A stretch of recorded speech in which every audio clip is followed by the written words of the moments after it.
Madam Clerk, whenever you're ready, you let me know. Recording in progress. All right, good morning, everyone. Wonderful, beautiful Friday today. I want to welcome you to the Washoe County Regional Animal Services Advisory Board. It is Friday, October 17th, 2025 at 9 a.m. And we're here gathered with the Advisory Board. And I believe our first item is a roll call, please. Chair Naomi Dewar. Here. Vice Chair Trudy Broussard. Here. Clara Andriola. Present. Diaz Dixon. Present. Jill Fisher. Present. Julie McMahon. Present. Joe Rodriguez. Present. We have a quorum, Madam Chair. All right, thank you so much. And for our salute, I'm going to ask Diaz Dixon to lead us in the pledge.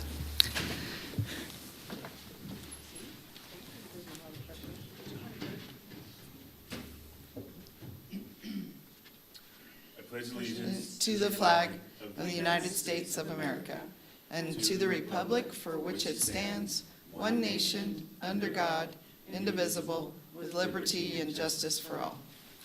All right. Okay, thank you, everyone. And I think our attorney, who you did not call, Madam Clerk, were you going to mention the staff here too? We don't normally call the staff, but I certainly can. Please. We have Director Cheyenne Shull. Present. Deputy District Attorney Kobe Burnett. All right, and yourself. And Clerk Serena Stockdale. There you go. All right. And so, Mr. Burnett, I think you're going to lead us with some information about public comment. That is true. Thank you, Madam Chair. This meeting will be held in the Commission chambers and via Zoom. To attend this meeting via Zoom, please log into the Zoom webinar found at the link on the first page of the agenda. You can also join the meeting by typing zoom.us into your computer browser, clicking Join a Meeting on the Zoom website, and entering the webinar ID of 954-0237-5711. Alternatively, you can join the meeting by telephone only by dialing 1-669-900-9128. And entering that same webinar ID and pressing pound. Members of the public may submit public comment either by attending the meeting in person, attending the meeting via webinar or teleconference, or attending by telephone only. To provide public comment via Zoom, log into the Zoom webinar and utilize the raise hand feature during any public comment period. To provide public comment via telephone only, press *9 to raise hand and *6 to mute or unmute. All right. Well, with that said, Madam Clerk, do we have any public comment either in the room or online? We do not, Madam Chair. All right. Well, then we'll close out public comment and we'll move on to approval of the minutes. We're looking for a motion to approve the August 1st, 2025 meeting minutes. So moved. Second. All right. And let me just check in. Were there any need to make any changes? Okay. All right. Well, with that said, all in favor, please say aye. Aye. Any opposed? All right. Motion passes unanimously. And then we're going to move right into our director's report with Director Shull. She tells me that she has enlarged the print. Oh, only for you. Wait, what? Well, I actually brought my computer today so I could follow along a little more easily. So.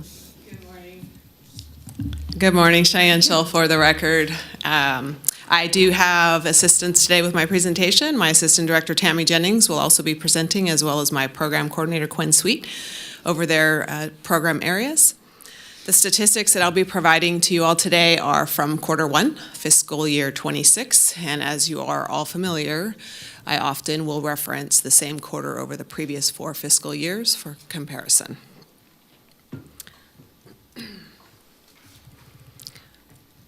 So our animal intake slide is representative of animals that we took in the last quarter. And as you are all aware, we are a government lost and found shelter that has very little control, if any, over the animals that come into our shelter or the quantity of animals that come into our shelter. One of our primary roles is to provide safe temporary housing for animals that come in that are lost, injured, or have been victims of animal cruelty. From the bottom up, we saw a slight increase of cats, up approximately 9%. We saw a a decrease of dog intake by approximately 4%. While the other animal category, which as a reminder is those random pocket pets, reptiles, livestock, we saw a 19% decrease of those animals. The good news is that in this quarter one of this fiscal year, we saw the least total number of animals over the same comparison of time of the last 4 fiscal years. Additionally, we saw approximately 13% of the cats that we took in were already microchipped, which is a great celebration, and 51% of the dogs that we took in were already microchipped. Also, the highest percentage in this quarter over the same comparison, previous 4 years.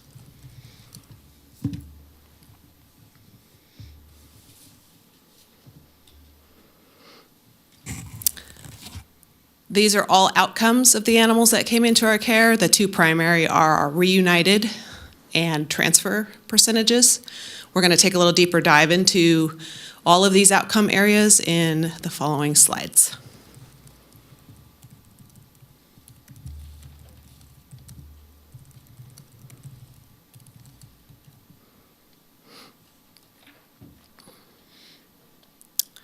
So routinely, my staff are asked, how can they adopt?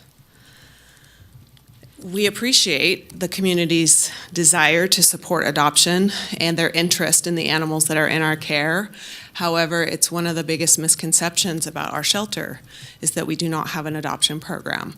This is by design, and we continually work to make clarifications, to talk to our community about what the purpose of our shelter is. And in doing so, we talk about our partnership with the Nevada Humane Society and that they share our campus on Longley to provide very important functions to our community through a professional service agreement. And one of those functions is the adoption of animals that are unclaimed from animal services. Because the structure is so different from most shelters in the country, government-run shelters that is, it can be confusing to our community. So we're doing the very best that we can to help support that adoption interest and also to match those animals that need homes with those adoption interests in our community.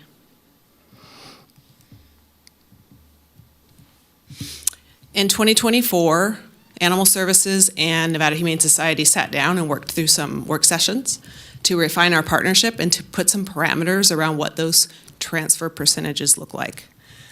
Historically, prior to 2024, all the animals that came into Animal Services that were unclaimed, that were not egregiously aggressive, were made available to the Humane Society. So we sat down in 2024 to sort of wrap our arms around the percentage of animals that we can expect the Humane Society to transfer so that Animal Services knows what percentage of animals will be left that we need to network to other rescue partners. So what resulted of that is that the Nevada Humane Society aims to transfer 80% of our unclaimed dogs that are made available and 85% of cats that are made available. In doing this, Animal Services was required to invest in behavior training, to come up with criteria by which animals that are deemed too aggressive are not placed up for adoption to the Humane Society or any other rescue partner. So we've done a fair amount of lifting since 2024 with our behavior program, which you heard Kelly Bolin come speak to this board about, our behavior assessments and all the work that my team has invested in order to adapt to these new parameters of our partnership.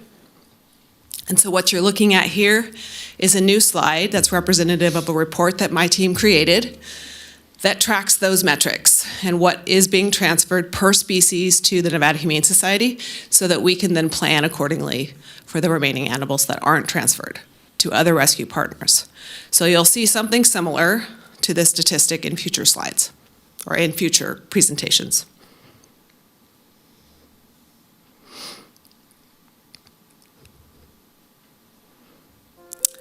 What you're looking at on this slide are dogs that were transferred to other rescue partners, the percentage of transfers to other rescue partners out of all animals that were transferred, not out of all animals that were made available. So these are our primary partners, And you'll see Nevada Humane Society, we've got a group of other partners. We have over 30 rescue partners that we work with. Pet Network, Rescue, and SPCA of Northern Nevada. And the percentage of animals that they took from us over the last 4 quarters, or last 4 fiscal years, same quarter. These valued rescue partners, some are shelters, some are foster-based rescue partners, are extremely valuable to the overall outcome of the animals that we strive to provide live outcomes for. We deeply appreciate all of the work that they provide to our community, to rehabilitate, to train, to get these animals into permanent new loving homes.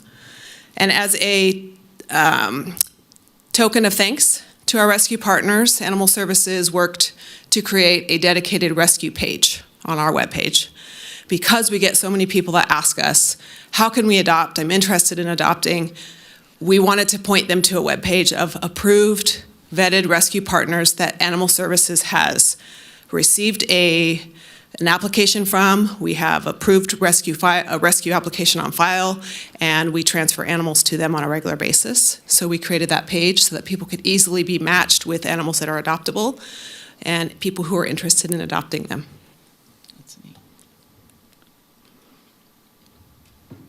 This slide is representative of cat transfers. And similar rescue partners. Here you'll see Options in there as one of our rescue partners. They do transfer cats from us on occasion, put them into foster care, and then adopt them out. You'll notice that 2022 and 2023, we didn't really have other rescue partners that we worked with for cat transfers. So again, kudos to my team, because we started working with other rescue partners, bringing more rescue transfer partners to the table to help us with those cats that we wanted to ensure had a live outcome and a live opportunity to find a new home. So it's been a lot of work on my team. I'm proud of them. It's been lots of testing new barriers and putting a lot of excess thought process into how we do business. Because again, we don't have an adoption program. My team has never had to do these things before. So it's been a tremendous learning curve, but also a lot of work. So kudos to them.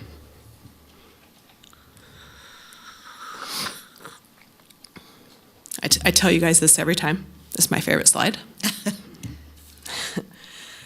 I'm going to start having Quinn have to calculate out how much tax dollars we save by all these animals that get reunited and never brought into the shelter. But the slide that you're looking at here is representative of all the animals that were picked up by my field staff and their outcomes, those animals' outcomes. So 280 animals were reunited with their owners in the field and never brought to the shelter, representing approximately 39% of all the animals that were picked up in the field.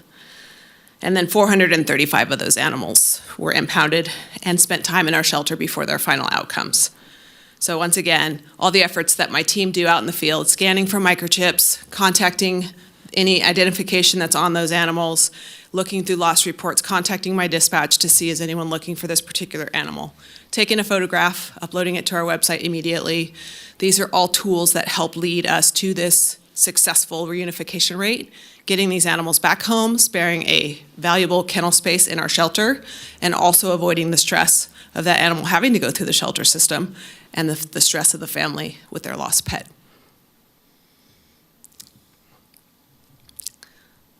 This slide represents the animals that were brought in over the counter to our shelter and their outcomes.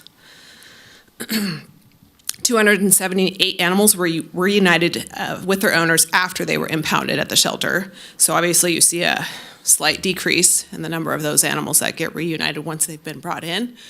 There are fees associated, and sometimes people don't want their animals back, and sometimes people just don't know where to look or that the animal shelter may have their animal. So those could be some of the indicating factors leading to that lower reunification percentage. 716 animals were not claimed by their owners and had other outcomes.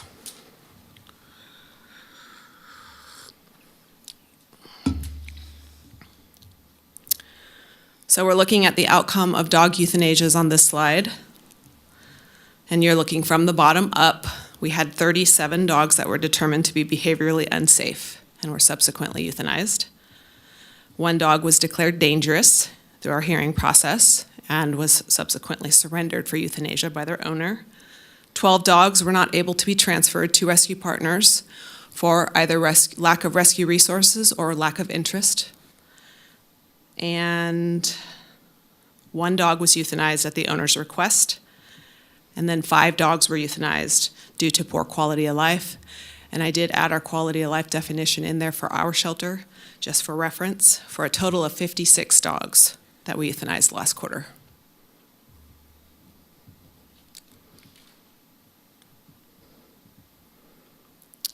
For cats, from the bottom up, 1 cat was euthanized by the owner's request, and 40 cats were humanely euthanized due to poor quality of life, for a total of 41 cats.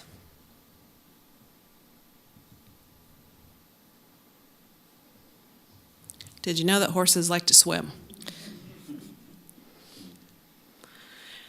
In the end of August, my field staff received an emergency assistance call. Apparently 2 horses had gotten loose in the area of Thomas Creek Road, and the homeowner of this property did not own this horse, but came out to this unpleasant surprise. They had a pool cover on their pool, and the horse, if anyone is familiar with horses, don't have great depth perception, and so when they see a pool cover, it doesn't look any different than a concrete pad to them. And so that's likely what happened with this horse. It stumbled into the pool and fell through the cover and was then trapped. So we responded just shortly after 3 a.m. to assist Truckee Meadows Fire, as well as large animal, let me get this right, Least Resistance Training Concepts, who does a lot of technical animal rescue in our community and works very closely with our Wild Horse Connection folks who deal with the wild horses in our area. And they worked very carefully in the dark hours of the morning. This is very challenging at best, but when you don't have light and you're trying to work with a horse who is exhausted, because we don't know how long the horse was in the pool before the homeowner found it, and it was cold, and started to go lateral in the pool. And so the team was working to just hold the horse's head above water so it didn't drown, while they quickly and efficiently strategized how they were going to get this animal out of the pool. And a lot of people, because we did a social media story on this, and what I find interesting that people aren't familiar with horses, people would comment and say, well, I don't understand why they didn't just walk them up the steps and get them out of the pool. That's not how a horse's mind works. So unless the steps are extremely wide and the horse is accustomed to walking up steps, that's just not what a horse would naturally gravitate to. So it's not that simple. So they determined that the homeowner had a backhoe, thankfully, because the backhoe and all the rescue team efforts saved the day. So they were able to carefully pull this horse out of the pool. And you'll see there that one picture of the horse kind of lateral there, kind of giving up. This horse was in trouble, and it wasn't going to be long before this horse would have probably drowned. So this is my team, my field team, a couple of them, not all of them, the officers that were able to locate the second horse that was running around the area and also get in touch with the owner, who did not live in the area, was boarding the horses in this area, and was able to reunite both horses safely.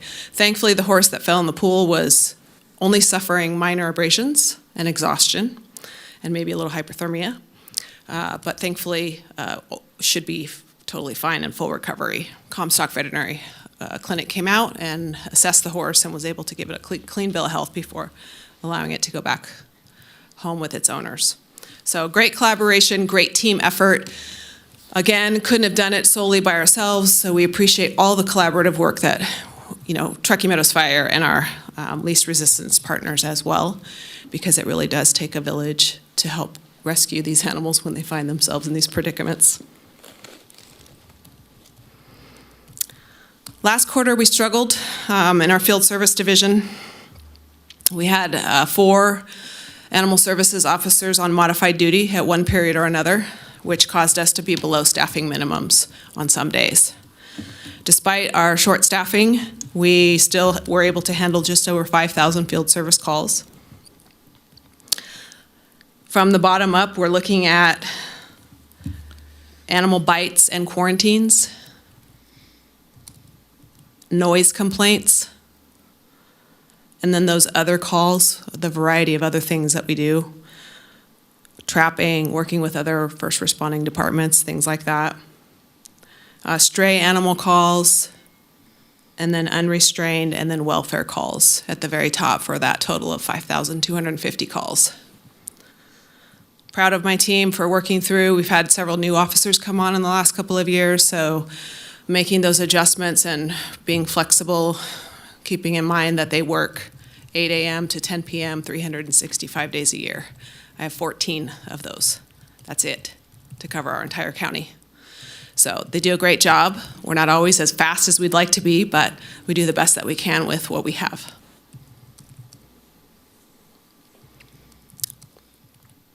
This group has talked a lot about hot car calls.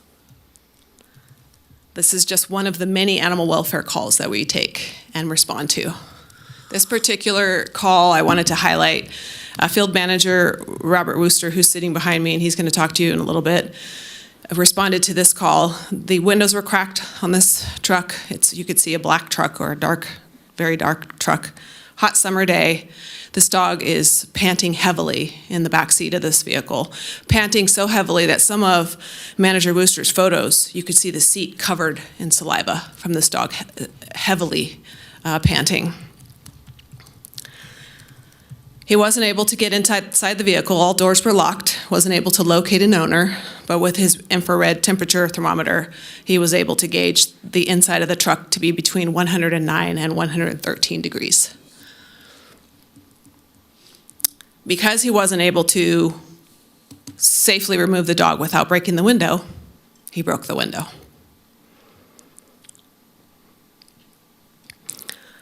This dog was rescued from the vehicle, transported back to Animal Services, and by the time the dog got back to Animal Services, while riding in an air-conditioned dog box, she was still at 104.4 when she got back to the shelter.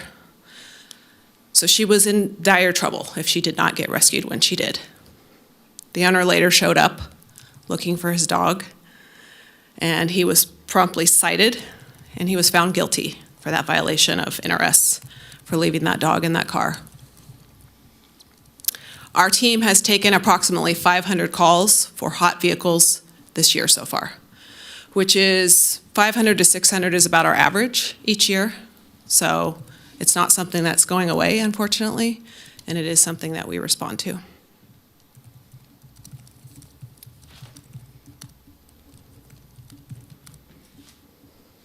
This slide represents our animal welfare calls received and what their outcomes were.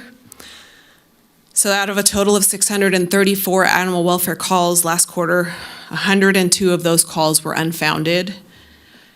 488 were resolved through education or corrective action, and 44 resulted in citations being issued to those pet owners.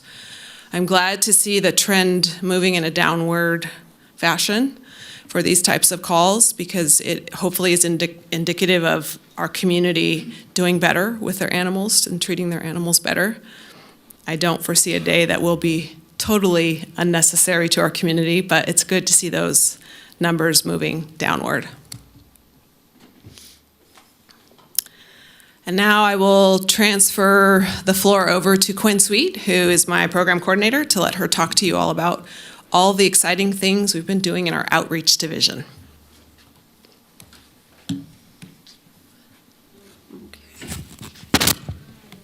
Okay.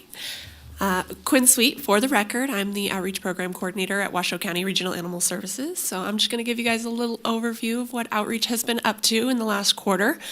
So this slide is just a reminder of kind of the things that outreach houses. So these are the types of programs that outreach runs on a daily basis. So we run all of our social media pages. We manage our free microchip and free ID engraving for Washoe County residents. We work with the Human Services Agency to provide free vaccinations and free spay-neuters for pets staying at our local pet-friendly homeless shelters.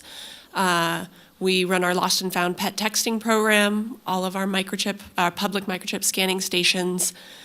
We do our monthly affordable vaccination clinics, as well as getting back out into the community doing our community vaccination clinics. our free senior pet food distributions once a month. We partner with Rescue and SPCA to support the Karma boxes for pet supplies. And then we also have our volunteer program, all housed under outreach. So those are kinds of the things that we deal with on a day-to-day basis. So these are just our statistics for the quarter. So we can kind of see we had a huge uptick in the number of seniors that we're seeing at our pet food distributions. We did notice a huge uptick just in the last few distributions. We saw over 100 seniors for in-person distribution for the first time since we started this program. So we are seeing that need. And subsequently, we're seeing more pets served. So that number includes not only the seniors that show up in person for pet food distribution, but also the seniors that are served through the homebound delivery program. So we partner with the Meals on Wheels through Senior Services. So while they're providing food for the seniors, they're also providing pet food for the seniors that have pets that are homebound and maybe can't come in to get that food. So we are seeing an uptick in that. As far as our vaccinations, we saw a very small decline in the vaccines given, but an increase in the number of pets that are being vaccinated. Overall, it's a very healthy, exciting quarter for us. We did attend a few events this quarter. So we did a couple disaster preparedness presentations for Palomino Valley and Pause for Love. And then we also went up and we had a booth at the Sheriff's Picnic in Incline just at the end of the quarter where we gave out information, we talked to kids, we did free pet ID tags, engraved those for anybody that wanted them. And it was a great success. It was a lot of fun. And then we're just going to give a quick overview of a couple of the programs that we do. So just as a reminder, Rescue has these Karma boxes, these pet Karma boxes that they put out all around town. And so we with SPCA have partnered to help provide some of the food that goes into those boxes. So SPCA provides us with donated pet food. Animal Services then rebags that pet food into smaller bags, because as you can imagine, we get a lot of 50-pound bags of dog food that wouldn't fit in those boxes. So we rebag them into 4- and 5-pound bags of pet food, and then rescue volunteers come and pick up that pet food and distribute it out to those boxes. So we do have a page on our website that we created. It has a map of all the locations for those Karma boxes. They're designed to be take what you need, leave what you can. So the community is encouraged to leave pet food or other pet supplies in the boxes for people in the community. And then the most exciting development is that we have officially relaunched our volunteer program. It was a lot of work went into this. I believe the volunteer program was paused in 2020 during COVID. And so we're back getting it up and running. We're really excited. So we do have 3 tiers of volunteers. So tier 1 is where everyone kind of starts. They do a lot of the basic tasks around the shelter. And then as they progress, they move into tier 2, where they start to do a little bit more of the hands-on stuff. They can train to handle animals, they can train to do data entry, they can, with additional stuff, go to our pet food distributions to work with the seniors, and then as they continue on, they can opt to move into tier 3, which including all of the stuff in tier 1 and tier 2, they can then help with things like disasters and help manning those shelters that we stand up during disasters, help out at the shelter during those disaster times, things like that. So it's really exciting to get this program back up and running, and so far it's been a huge success. So this is just for some informational purposes. That QR code will take you to our volunteer website if you're interested in the application or recommending it to anybody. These are just our basic requirements, so they must be at least 16 with parental consent. We generally tell people that we hoped that they can commit at least 6 hours a month to us. And then while we appreciate all prior experience, we will provide any training that anyone needs. So we can work with anybody at any level. So it's really exciting. We've already onboarded, I believe, 10 new volunteers, which has been a great addition to we have a staff of 47, so adding 10 new hands to help out around the shelter has been an incredible help for all of our staff. So I think everybody is starting to see the benefit of having all of these volunteers around. And that is it for the outreach program. So I'm going to hand it over to Tammy, and she will go ahead and give you guys some updates on the medical program. Thank you. Tammy Jennings for the record. So these particular slides are a cat that came in over the counter. A Good Samaritan brought this cat in, and it came in with an open fracture in that back leg.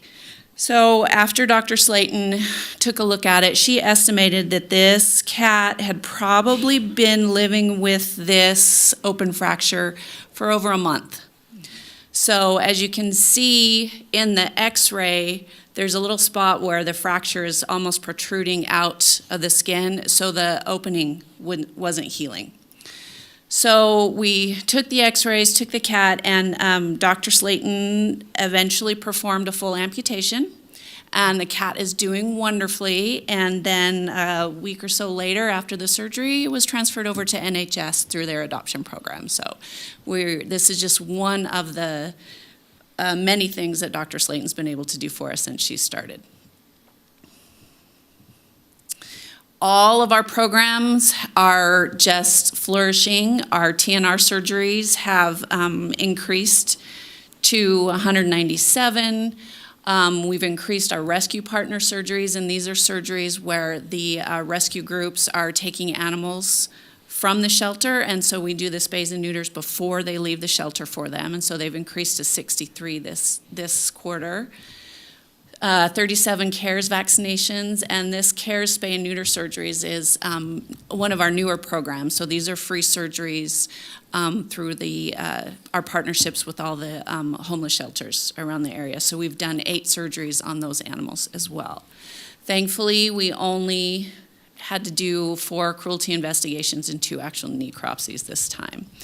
But we have also done 28 different radiograph series with the new x-ray machine that I talked about last time, and about 24 other procedures, including pyometrias, abscess cares, abdominal exploratories, limb amputations, those kind of things. So it's really been a huge plus for the shelter to get this program up and running. But then on top of that, we also now have 6 veterinarians, outside veterinarians that we are contracting with to help with some of our outreach programs, to help do more community vaccination clinics out in the community, for Dr. Slayton to go to her CE conferences and actually take a vacation so we can still keep our programs going.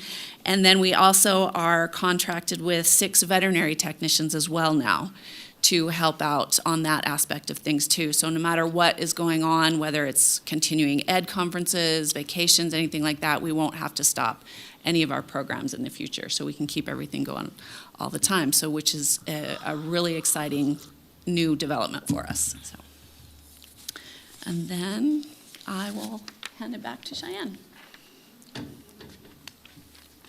Thanks, Tammy and Quinn, for your updates.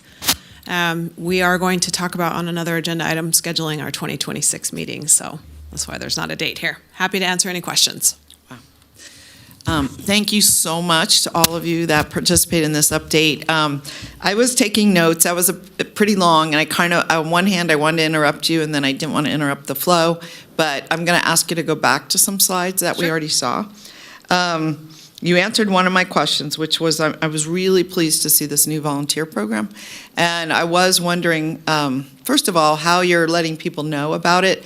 And the other question, what you answered, which was how many. So you have 10 so far. Have you thought about how many you'll be able to handle altogether? I'm going to let Quinn answer that question. Okay. Quinn Sweet for the record. Yeah, that's a great question. So we wanted to kind of get the program up and running to see where our capacity was and kind of how those volunteers fit in, because some volunteers we've had volunteers that come in 3 days a week for 10 hours at a time, and some volunteers that come in 2 hours a week. And so we're kind of feeling out exactly what our capacity is and how all of the different areas within animal services feel they can handle people. We believe we can handle like approximately 4 to 6 volunteers on site at any given time. And so we're kind of recruiting with that in mind. And then to answer your other question about how we're letting people know, we did put something out on social media, and we did have a press release ready to go out. Unfortunately, it happened right around the same time we were doing a bunch of other press releases for case-related things. And so we didn't want that to get kind of overrun. So we do have a plan to put out a press release in the future. Okay. As But well they as put it found in you our newsletter. nevertheless? Yeah. These 10 volunteers? Oh, absolutely, yeah. We definitely have had interest, and so we're still kind of working out the initial kinks of the new program, because it's a totally revamped program from what it was before. And so I think it's going extremely well. We already have 2 volunteers who've started and moved into Tier 2 already. So they've done their 36 hours of work. They've moved into that Tier 2, and we're going to start training them on some of those more in-depth processes that I they're have excited one about. other question. I have several, but I'll just do one more. And it was really about the hot car call. I was wondering, so just the process, they had to go, once you cited them, they had to go in front of a judge, I assume? Cheyenne Shull for the record. That's correct. Yes. And then my question was, since they were found to be guilty, what was the penalty? Are you allowed to say? It's a fine. I believe in that particular scenario, it was a $600 and something fine, largely determined by the court. We don't have a lot of influence in the fine amounts. Okay. But the animal is returned to the owner. It isn't Oh, it something is. that we keep under a cruelty charge.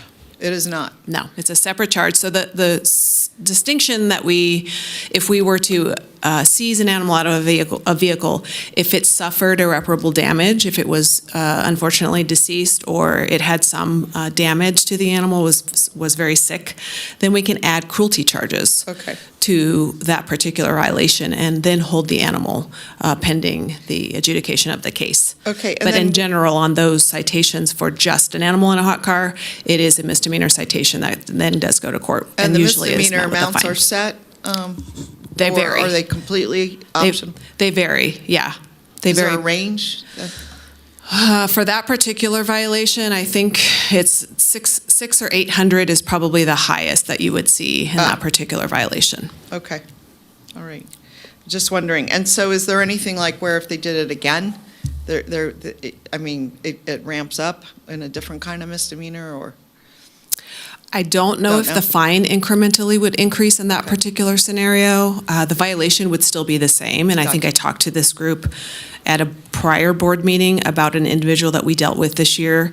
Unfortunately, 2 different times, same violation. They got cited both times. Okay. And I don't know if their fines would increase. I would think naturally it would, but again, we don't set those fines. Okay, the judge does. Exactly. Okay. Let me open it up for comments, questions from anyone, really. Go ahead.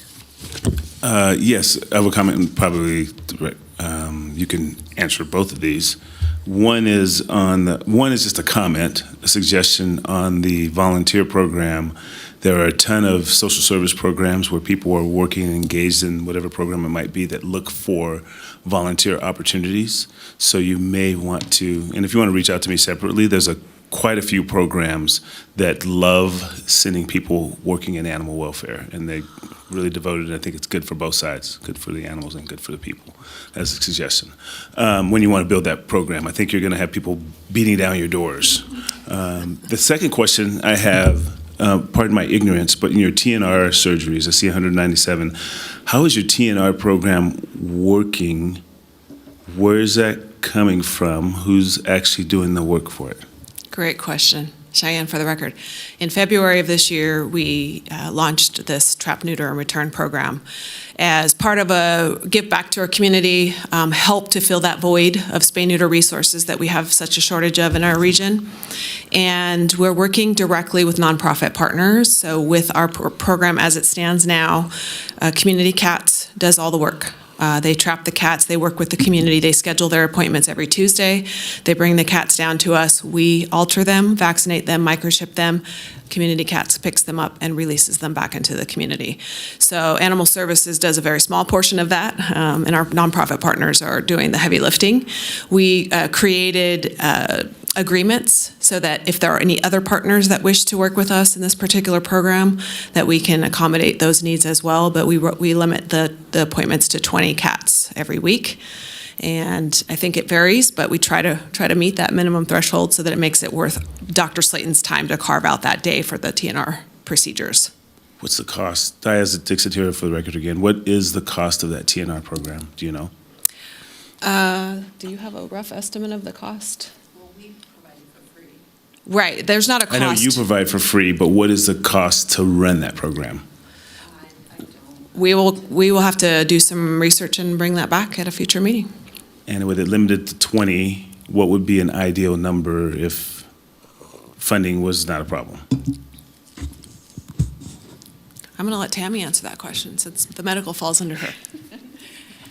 Tammy Jennings, for the record.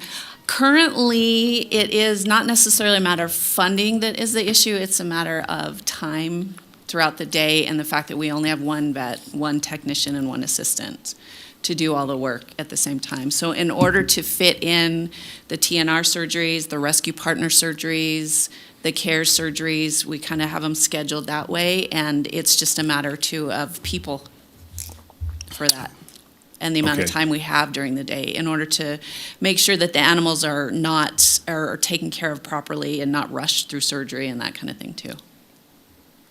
Okay, and you're working with community cats on that? Yes, currently. Okay, thank you for answering that. I'm going to make a donation of $15,000 to that program, but let's circle back. Thank you. All right. Okay, I almost can't speak here. Yeah. Member Dixon. Amazing. Seriously. Let him have the floor. Yeah, really. Would you like to say some more? I mean, please. That's amazing. Christmas came early. Yeah, no kidding. Thank Oh, my you. goodness. That's very generous. We appreciate it. Incredible. we'll have to call for Diane Dixon. Yeah, Memorial Fund. Opportunity as we start this. Yeah, we'll find out more about that. That's incredibly generous. Thank you, Member Dixon. Yeah, please. Yeah. Just to add to the TNR comment about volume and numbers, and remembering that a lot of our community partners do the same thing with the SPCA, NHS, Options is doing some. So it's a group effort. But when we think about what that does for, or how county is participating in this, is not just the CARES animals and everything else, but remembering that Dr. Slayton is responsible for all animals housed in the facility, which at any given time is hundreds. So I think that always taking into consideration where that balance is, regardless of funding and resources. Wow. All right, anyone else comments on this agenda item? Yeah? I just wanted Member to say, Andriola? thank you, Madam Chair. I just wanted to say thank you. I, too, am very encouraged about the volunteer program, so kudos to you all. I'll not repeat what Mr. Dixon already shared in terms of there are opportunities to really even spread the word within other volunteer organizations and I do think his comment is going to be realized sooner than later, that people will be, I'll use the term, knocking on the door. And staying in that same vein, I wonder if there's not also an opportunity, like with Comstock Equine as an example, or other veterinarian opportunities, and even the university, of looking at helping as you're trying to help Dr. Slater take a vacation and, take a little time off, if there isn't also staying again in that same vein of volunteering, but giving them experience as well. So I'm not trying to add and burden additional program, but I think that there may be some opportunities. And maybe you've already explored them, I'm not sure, but I think that might be something to think about, unless you've already done that, so.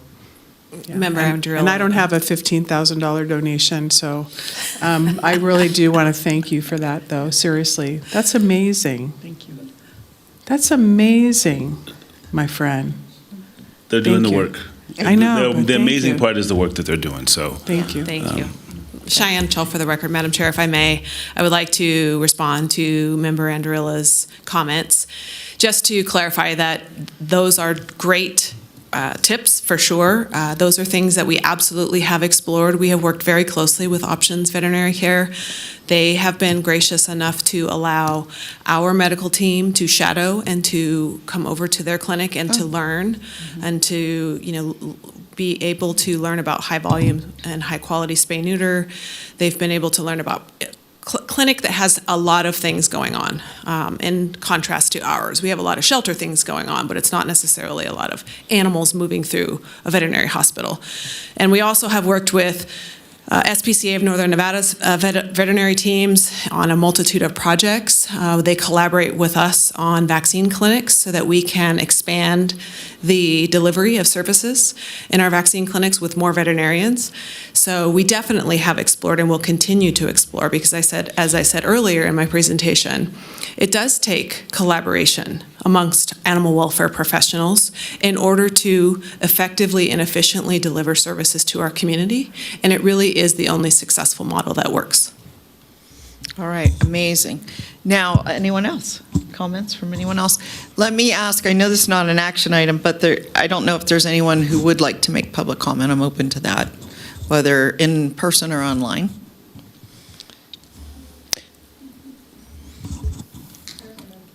There's a member of the audience who would like to make public comment at this time. Okay, Ms. Tracy Dean of Community Cats.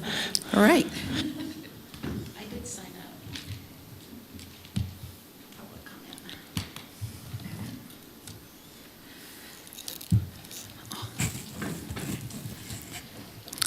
Hello, everybody.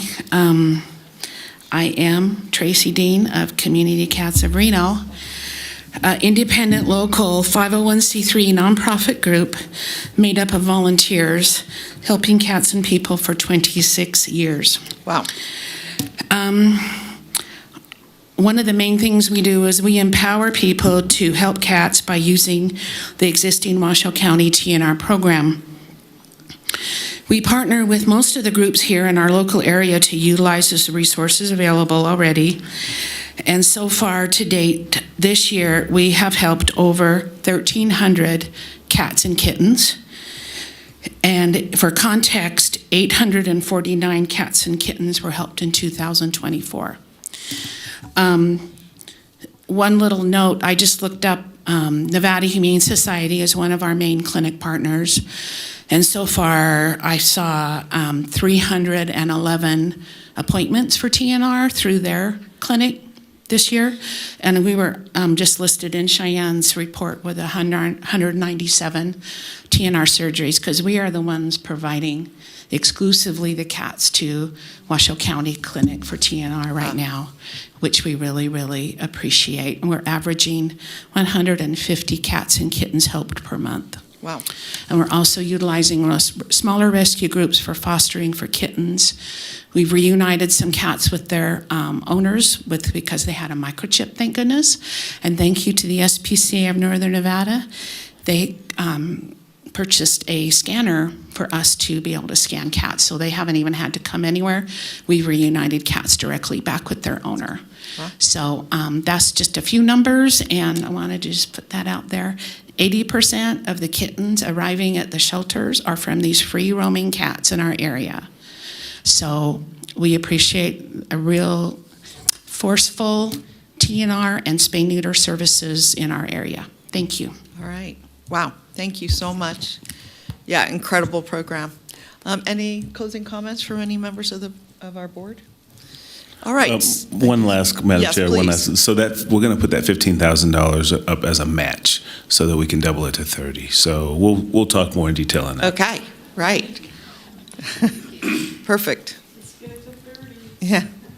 I recently did that and it actually worked. I was able to raise $50,000 for something with help from various people doing a match program.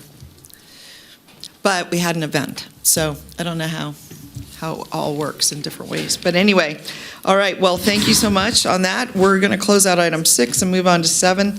And this is the actual Animal Services Disaster Response Program. And who are we hearing from today? It looks like Tammy Jennings and Robert Wooster.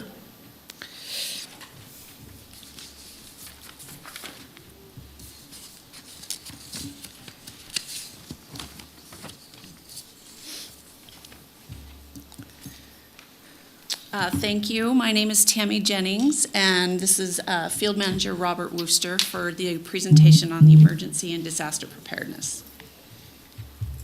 Do we have the? All right. So, what we offer to start with, community presentations and outreach events. So we go throughout the community whenever it's requested to give presentations on disaster preparedness, whether it's for the large animal community, small animal community, or just anybody in general. We do disaster preparedness educations for pet owners, evacuation support for both small and large animals in our community.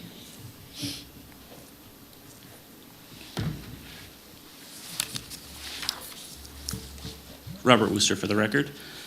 We are active members of the Washoe County Emergency Management Team.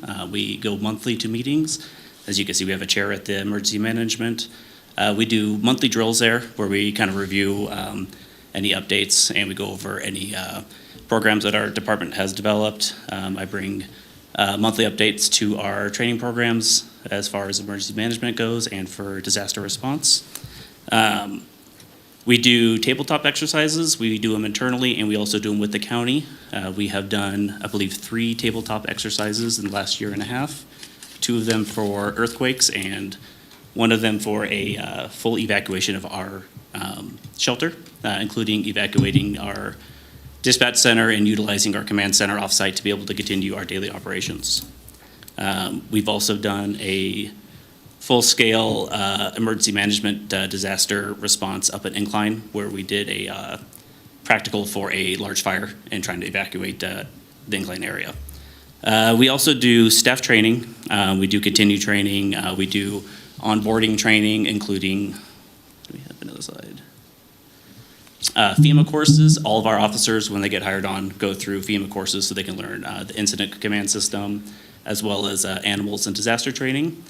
We do first responder horse training. We do that in-house.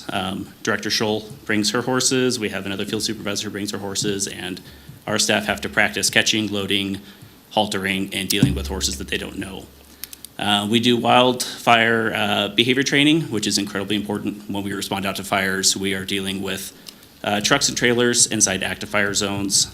We have airplanes that are dropping fire retardant, and we need to know where to be, how to be safe.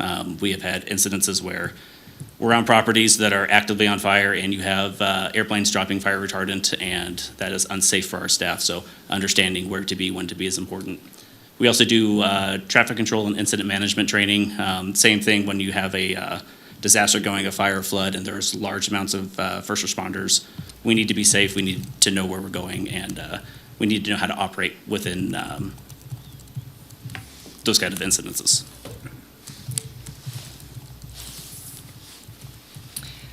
Tammy Jennings for the record. We have multiple equipment that we use for our disaster response. As you can see in these pictures, we have 2 stock trailers that we take out with us for any evacuation. When we send our stock trailers out, we have an officer in the truck with the trailer, and then we have another officer that goes along with them to assess the situation before the trailer goes in, to make sure the trailer can get out safely and that kind of thing too. So it's 2 people that are responding anytime we take these trailers out. We have our 2 small animal evacuation shelter trailers that we can respond to any emergency evacuations kind of at the drop of a hat. These are our first response vehicles. We have our command center that we take to mostly to our large animal sites because they're usually in a separate location than our small animal sites. And this gives our officers, our staff, an area to get out of the weather, take a break, do their paperwork, all that kind of stuff. At any site we go. We have our large animal evacuation trailer and another small animal evacuation trailer. Our large animal evacuation trailer is filled with anything we need to set up an evacuation site for large animals, horses, cattle, goats, sheep, llamas, anything that would come in, full of water buckets and hoses and rakes and feed and smaller kennels or anything we would need in that situation. The small animal evacuation trailer is our next step from the first response trailers that we have. So if the evacuation is going to last a few weeks, or if it just expands on us, we need more than just those 2 trailers. So we have a separate trailer that houses everything else we would need, from different size berry kennels to dog bowls to cat bowls to different types of crates and all the equipment we would need to expand our shelter or have a long-term shelter. And then we also have our side-by-side that we can take out to some of these places. When you're hauling hay over a long period of time, it just gets a little tiring, so this makes it a little bit easier for us. Along with these, we have also developed a emergency manual SOP. So we have a full manual that lists all of our procedures, so that anytime any of our staff, maybe they want to refresh their memory, if they haven't worked this large animal site before, if they haven't worked a small animal site before, they can take a look at this manual, refresh their memory, and figure out what they need to do at any given time. So our sheltering locations for large animals, our first location is usually the Livestock Event Center. That's where we go to first. It's a central location no matter where the fire is. And it has excellent accommodations no matter what type of animals we're housing as well. So that's our first go-to location. After that, if they're full, we move over to the UNR Equestrian Center, and because they have some excellent accommodations for us as well. After that, and depending on where the fire is, will depend on where we set up a location. If it's in the North Valley area, if it's in Washoe Valley, we have to take that into consideration as well. So we have some overflow locations in different parks around the county that we're looking into. Part of the problem that we run into in locations other than the Livestock Event Center and the UNR Equestrian Center is whether or not they have enough or any actual stalls set up. A lot of the arenas and areas where people can ride horses don't actually have stalls, so that is one of our restraints when it comes to using some other locations. Our small animal shelters are normally set up wherever the Red Cross set up their shelter, so that the people that come to the shelter can have their animals close. So right now, when it comes to gaps in our sheltering locations, it has to do with those supplies that are harder to keep mobile.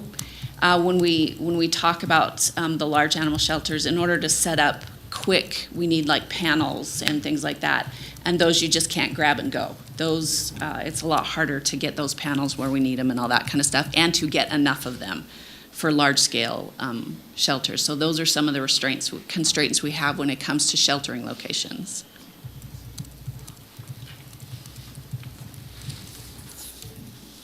I'm sure you're all aware, Robert Worcester for the record, fires are our most common emergency that we have to deal with, but we also deal with flooding and the potential of earthquakes. So we have some resources on our website, and we have a little scan spot that you can scan there that'll take you directly to it that goes over some tips for how to prepare for disasters. And these are the kind of things that we do community outreach for and teach about. Something that is very important is being prepared. It is the worst time to try to prepare your animals for disaster is when a fire starts, when floods happen, when an earthquake hits. So some simple things to remember that we like to remind people of is having like a to-go bag. So if you have dogs and cats, you have a to-go bag. You have some food that your dogs are used to, your veterinary records, vaccine records, contact information in case we have to go in and get your animal out, that we have your information, any family members. Kennels and crates. If you have dogs and cats, you have kennels and crates, and also that you are habituating your animals to using kennels and crates. The first time your cat goes into a kennel or a crate shouldn't be in the middle of a fire when you have random people coming into your home. And same with horses. We deal with a lot of livestock during fires. And if your horse has never had a halter on or has never been on a trailer, having me show up and have to load that animal is not a fun time. It's very dangerous and it's stressful on your animal. So getting that in front, loading your animal, practicing loading them into crates, loading them on the trailers, evacuating them is super important. That's all talked about on our website. Also having different evac routes. You might be used to, we probably all have our normal routes that we drive home, but if there's a disaster and you can't access your home that way, do you know an alternate route to get to your house? And can you let us know what those alternate routes are? If you call us up, you need to just come get your animals, it would be helpful for us to know that as well.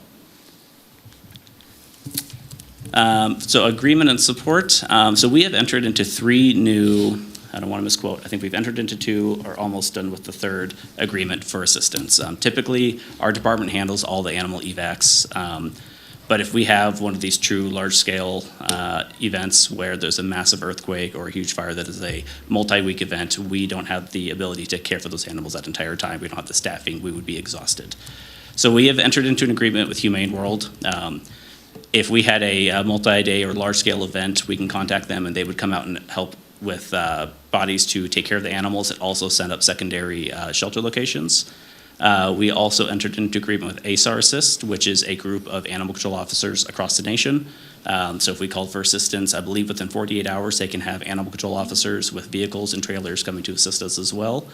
And we are working with an agreement on LRTC, which is the same group from the slide that Director Scholl shared when we pulled the horse out of the pool. It's that same group. They are very experienced with technical large animal rescue, and they can help set up short-term sheltering for us for animals. I believe they can do a secondary site of about 20 horses in a pinch if we needed. They would not be a long-term solution for us. And then obviously we have our internal voluntary program that we're establishing, which would be able to help out. And in the past, we've also had assistance from the SBCA of Northern Nevada. I believe on the Davis fire, they were out assisting us with animals.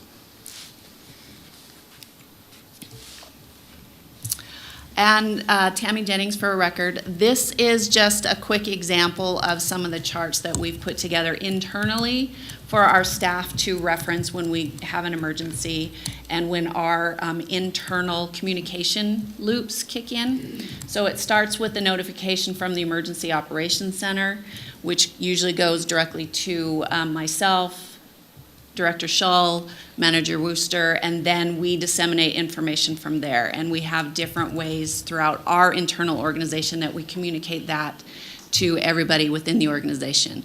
So we start with our main charts. We have a separate one for our supervisory team and our evacuation teams. We have a flow chart for our shelter teams that talks about everything there. Separate one for our dispatch group so they can notify everybody of everything that needs to happen and set up the different teams that they need within the shelter as well. So we all are communicating amongst each other as efficiently as we can. We would love to be able to communicate this efficiently with all the other groups involved, but unfortunately we don't have any control over that. So we do the best to make the communication within our group as solid as possible.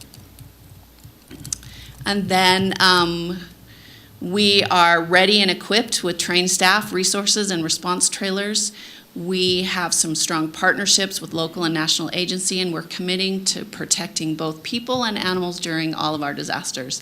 And I just want to point out our new uniforms and our new field supervisor vehicles in that picture there. We have recently just upgraded all our uniforms and some of our trucks to make our staff even more professional than they already are. And then to remind everybody of our mission of promoting responsible care of animals through education, proactive outreach, and regulation, making Washoe County a safe community. Oh, any questions? Yeah. All right. Well, super good report. I do have a few questions, but let me start this time by opening it up to the board. Anyone? Yes, please go ahead. Julie McMahon for the record. I was just curious on the trailers, for instance, like your large animal trailer, not the stock trailers, but your resource trailer.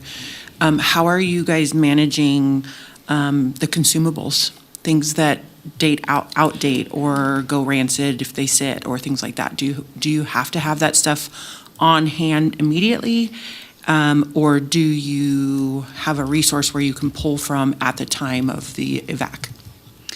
Tammy Jennings for the record. We actually set up kind of like a to-go bag or to-go box for that type of stuff that we don't want to keep on the trailer that would go bad in the heat or the weather or anything. So we have, and that's part of the reason for our SOP manual, so somebody can look in and say, okay, there's an emergency, I have to grab this list of supplies, then grab the trailer and then go, which would be like chicken feed, for a good example, a couple bales of hay, things like that, that we don't keep on the trailer at all times. And that's items that maybe you guys would be able to keep in the barn or somewhere in anticipation of on-site animals? Is that where you'd be pulling from? Tammy Jenny's, for the record, yes. So our, as you all know, we do have a 6-stall barn, and so most of that stuff is kept in our supply area in the barn. So we have hay on hand, we have pig feed on hand, chicken feed on hand, anything like that that we would need, we do keep out there. Thank you. All right, anyone else? No, how about Joe online? Any questions? I know emergency, okay, I see your hand. You need to unmute, or we need to unmute you. No, Joe Rodriguez for the record now. I had a tour done a while back and got to see a lot of the vehicles and trailers they're doing, and good work.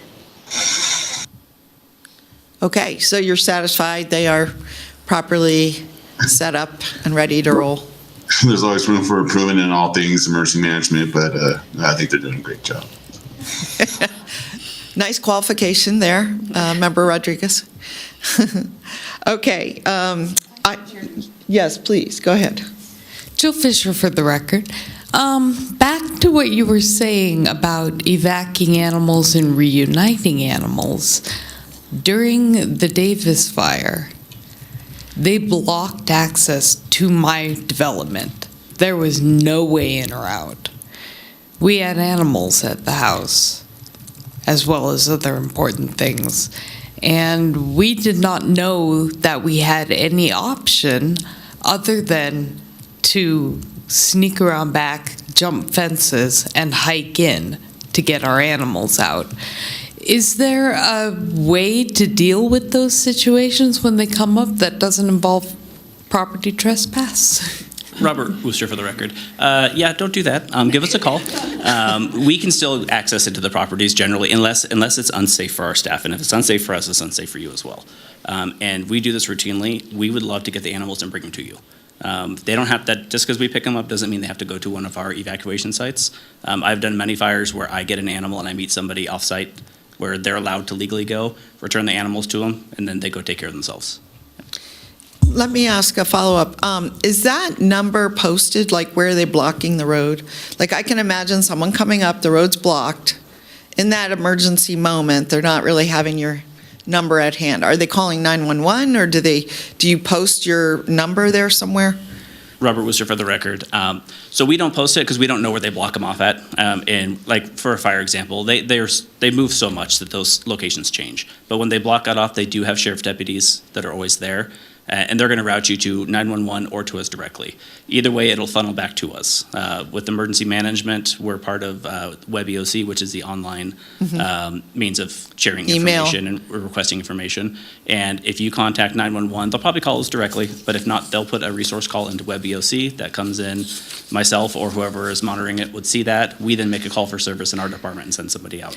But it doesn't sound like that happened in Member Fisher's case. Like she went to the... If they block that off, they generally have a deputy there on site to prevent people from coming in which case they can share that information. But did they, what was the interaction like? I mean, this is something, look, we're the advisory board. If this has kind of been identified as a problem, as Joe said, there's always room for improvement. And maybe this is one of those improvement areas where we can make sure that all the sheriffs do actually know what to do. So what was your experience? Member Fisher for the record. Yes, there you had a huge line of cars backed up. This was Mount Rose Highway and Virginia. And they did not, and I don't blame them, feel like they had time to supply information other than it's blocked off. You'll be able to get back in when it's cleared. Go around. So it wasn't even like I felt like asking questions was okay. And my neighbor has several animals and a sick child.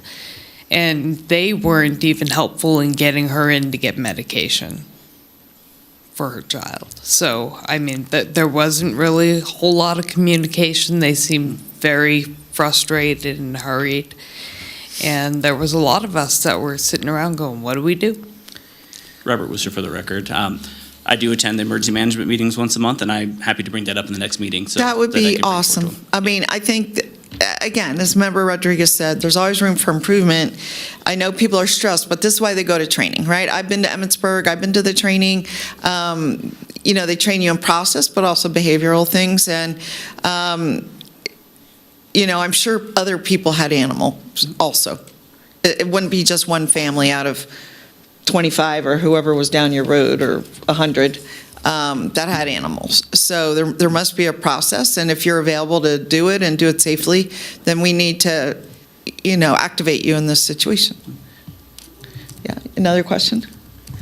I just wanted to add, Julie McMahon for the record, that maybe this is an opportunity where most of us in these situations are relying on social media updates from local news partners and or TV updates, that maybe that's a part somewhere where it could be activated, maybe with Quinn or somewhere that says, are you out of sight of your evacuation zone? Are you concerned? Would you, something to that effect. I think that we have to have a balance, though, because we have to think the human life before animal life, which coming from my side is hard to say. However, we also have to be realistic that they may not be able to support or help all people with the resources they have. Because, you think how many households have pets right now? And in areas like Davis, where it's not just small animal, it's large animal. So just 2 points. Maybe it is use of media, social media. Maybe it's something different. Tammy Jennings for the record. Yes, we do put it out on social media. So once part of the flow charts include Quinn or Director Shull stepping in to get information out on social media as far as numbers you can call, where the evacuation sites are located, and any information animal related. The biggest advice I would have for anybody who has animals, first off, is be prepared. But second of all, our dispatch line. Call our dispatch line if you need help, and we'll do. If we can't get to you immediately, we'll walk you through whatever steps we can to help you with whatever the situation is. But just put our dispatch line out there for everybody and stuff. But yes, we do put it all out on social media, and we also work with the PIO for the county as well. Okay. Madam Chair, can I please, also jump add? in. I think one of the things I want to add to the conversation is to keep in mind we're a very, very small department. Right. We are very, very limited when it comes to emergencies. And when we deploy, it's generally 2 to 4 people, and we're trying to assemble more people depending on the disaster. We do not have a PIO. Quinn works administrative hours, and so do I. And so if we don't have the ability to get that information out quickly, it's just because we are limited with so many resources. And so we do the best that we can, as I said earlier, with getting that information out there, working with the county communications team to get the information out there, but from also deploying to many fires, this information changes fluidly. It can change within minutes. Sometimes we are out, our teams are out there, and they don't even have the most up-to-date information about what's going on. So it oftentimes is out of our control, is really what I would like to emphasize. We don't necessarily have control over the checkpoints of who's letting people in and what information is being relayed. We can try our best to relay the information that would be best, absorbed by the citizen to get them to their animals or to keep them from the area if it's not safe for them to enter. But we definitely will take the information back, and as Manager Worcester said, we do work with other emergency divisions from across the county to try to unite the information, but it is oftentimes very disjointed in the midst of an emergency. So we have to be realistic too about what we can do as a very small department. But I mean, Cheyenne, you also said, or the team said, that there are volunteers out there, because I've seen this happen, right, in the fires where they're helping rescue horses or other animals, and then you're building your volunteer corps. I understand they'd have to go all the way to Tier 3 probably plus. to become part of the emergency team, but I mean, maybe that's a goal worthy of. I mean, you could probably double from 4 to 8 with the properly trained volunteers to help with that. So just a thought. I mean, all this is about how to improve, and I think it begins with Officer Wooster speaking to the other emergency management teams about how to improve the response. I think that's all it's about. We don't expect miracles, but we do see you have some equipment, some ability to help. So, you know, if that mobile can go down that road and rescue 4 cats, let's say, in one trip, that's a win, you know, even if there were 10. Yeah, thank you. Julie McMahon for the record. I appreciate the sentiment of the volunteers being able to support these rescue teams, but we have to remember that they are volunteers, and again, it goes back to safety, that general public volunteers, even well-trained volunteers, there's got to be a limit who's going to be able to access those areas and support.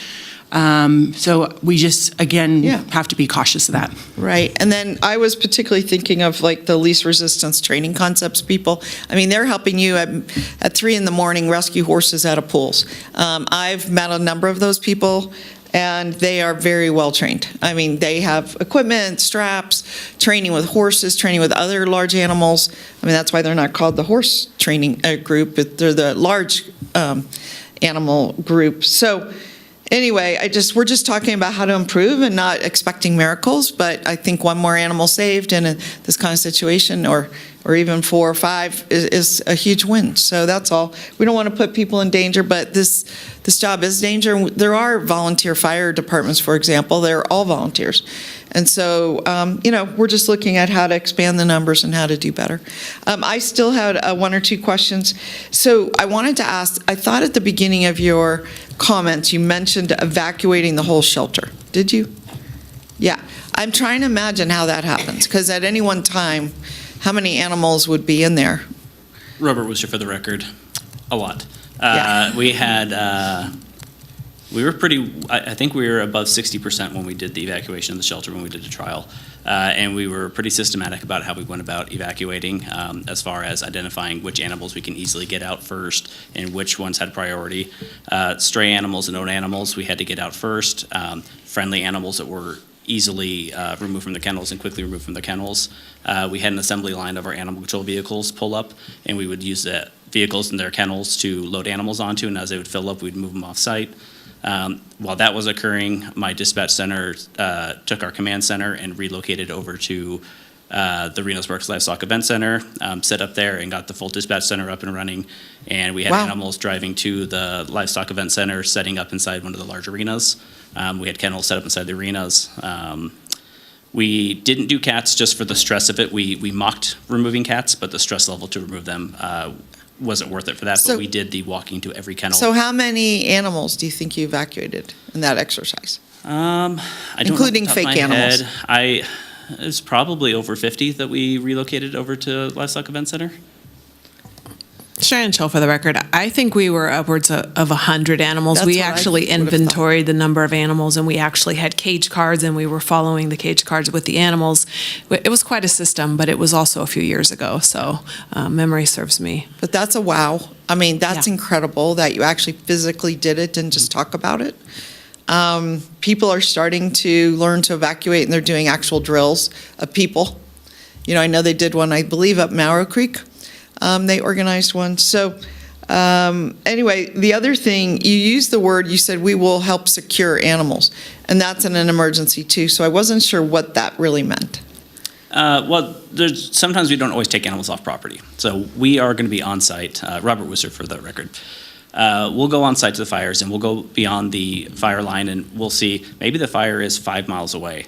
They're in the evac zone, but we don't need to remove those animals, so we will secure them on the property. So we'll make sure we contain animals to the property. We document it. We contact the owners. We let them know that we're at the property. We know what's here. We know that they're safe. We've provided food, water, ensure that they're not leaving the property. And then if the fire behavior changes or something changes, we can always remove them after the fact. Okay. So are you or some of your people usually staged at the, wherever the response Yes. unit is throughout the emergency? Yes. And you're doing shifts or something? Correct. Okay, wow. And then finally, I just wanted to say I like the uniforms. Thank you. Yeah, I think We're very they- proud of them. Yeah, I think they look really good and really help professionalize the group. Good move, Cheyenne, good move.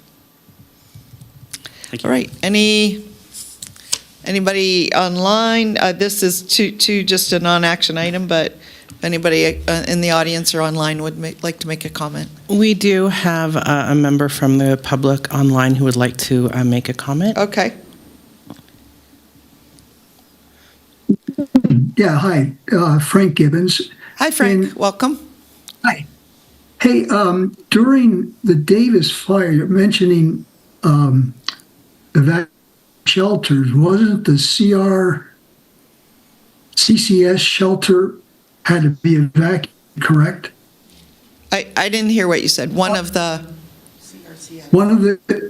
when we were talking about shelter evacuations, right, the CCRS shelter in Washoe Valley had to be evacuated, I believe. the shelter Didn't it? itself. Yeah. Yeah. And I don't know how many animals were involved in that. Okay. We'll see if I can get you an answer. Do you have another question? There wasn't an evacuation. I don't know who was involved in doing the evacuation. Okay. Do you have another question? Nope, that's or it. comment? All right. Thank you, Mr. Gibbons. We will get an answer, and we'll go ahead if you happen to know. Otherwise, we'll get back with you, Mr. Gibbons. Go ahead. Robert Wooster for the record. I do know they evacuated because we use their site as our staging area. Their parking lot is where we staged. Can you go closer to the mic, too? We staged in their parking lot after they evacuated, so that was our staging area because it was a safe location that we could easily get to locations from. I don't know how many animals evacuated, but I believe they evacuated to the Nevada Humane Society. I believe they are who assisted with housing their animals, and I imagine that they would have evacuated their own animals, but I can't speak to that for sure. Okay. Tammy Jennings for the record. The staff of the CRCCS did evacuate their own animals. When it comes to organizations like CRCCS, we highly encourage them to have emergency evacuation plans for situations just like this. Any stables that house multiple horses, all that kind of stuff, and these are some of the talks that we do, helping them come up with plans to evacuate in an emergency. When you come, like Maplewood Stables, for an example, has a full evacuation plan for every horse on their facility, depending on the situation, and they practiced it, and they know what they're doing when it comes to that. So a lot of times, these big stables, rescue centers, that kind of stuff, they do it on their own, and we can take care of some of the smaller areas and individual housing and individual horses and stuff like that. So that everybody can get out safe. But we work with a lot of these groups to come up with these plans ahead of time so they can be proactive. Okay. All right. Thank you. Well, that's good news as well, because it's not all about us, right? There's training component here, and it's really getting the message out to the community, I'm sure, is helping people help themselves is your biggest force multiplier, right? So, okay. Oh, yeah, please. Just to clarify, CRCS, I know it's not that anymore, CCRCS, is that right? Is that they are not a shelter. They are a private rescue group. Right. So just to clarify for his comment or question is what was the involvement, assuming that that is a shelter setting? And so I think just to make sure we are understanding that the difference between a rescue group or a CRCS is unique in that they have their own facility, but it is still a kind of a private entity. Right. Right. Yeah, they're not a public shelter. They're a private rescue organization that has, their own shelter or their own facilities. Let's use that word. Okay, very good. All right. Well, I'm ready to close this item if you all are too. Thank you. Great report. I mean, very helpful to us. And I am sure we're going to have more emergencies to come. Yesterday, myself and member Andriola participated in a wildfire awareness symposium looking at ways to address wildfire better. And it touched on emergency management, although that was not its focus. Its focus was really on the long-term impacts of wildfires, scorched earth, toxic materials. I moderated a panel it was really about what have we learned and what techniques are helping us prevent these fires and getting out of control, and so we went over some of that, but it was really well done. It was held up at DRI, sponsored by DRI and a few other sponsors as well. So it's heavy on our mind, in other words, and we know more fires are coming. So we're going to move on to item 8, which is the SPCA of Northern Nevada talking about their free spay neuter clinic and providing us an update. And we did this last time with NHS, as I recall, had an update on theirs, and so good to see you. And I think we also, last time I believe we also had options report on theirs, so good to see you. Hello, Jill Vakina Dobbs for the record. I am the very short executive director of the SPCA of Northern Nevada. I'm sure you can all hear me, but hopefully you can also see me as well. I feel like this is a lot of structure in front of me. Yes.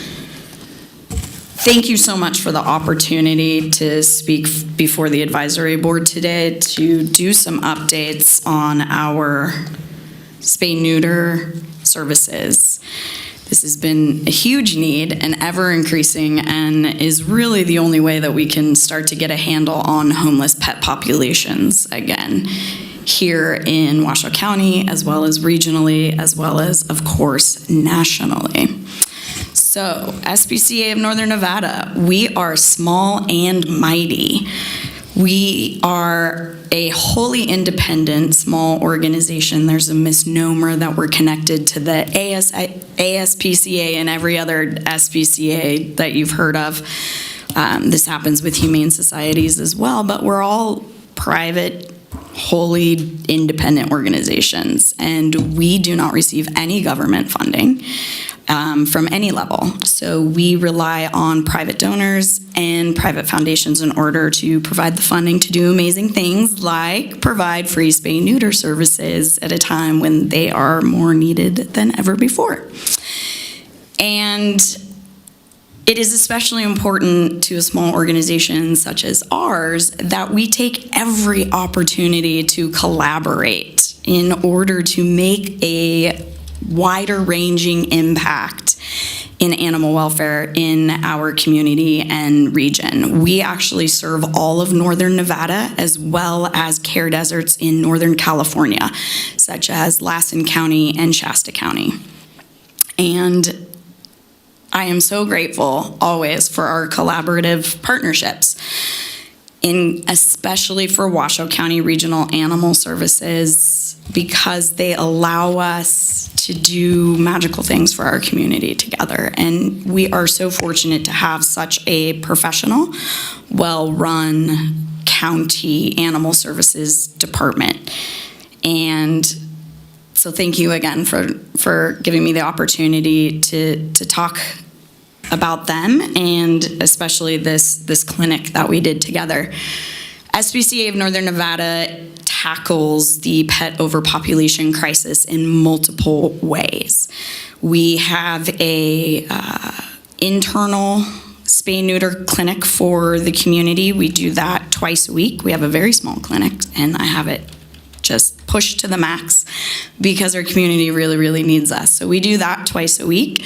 We also have an affordable spay-neuter voucher program, and that is based on collaborative partnerships we have with over 20 private practice veterinary clinics in our region and beyond throughout Northern Nevada, which unfortunately is a quite stark care desert. But we do run our program in Carson City and in Elko and in Crescent Valley, which essentially gets funneled to Elko.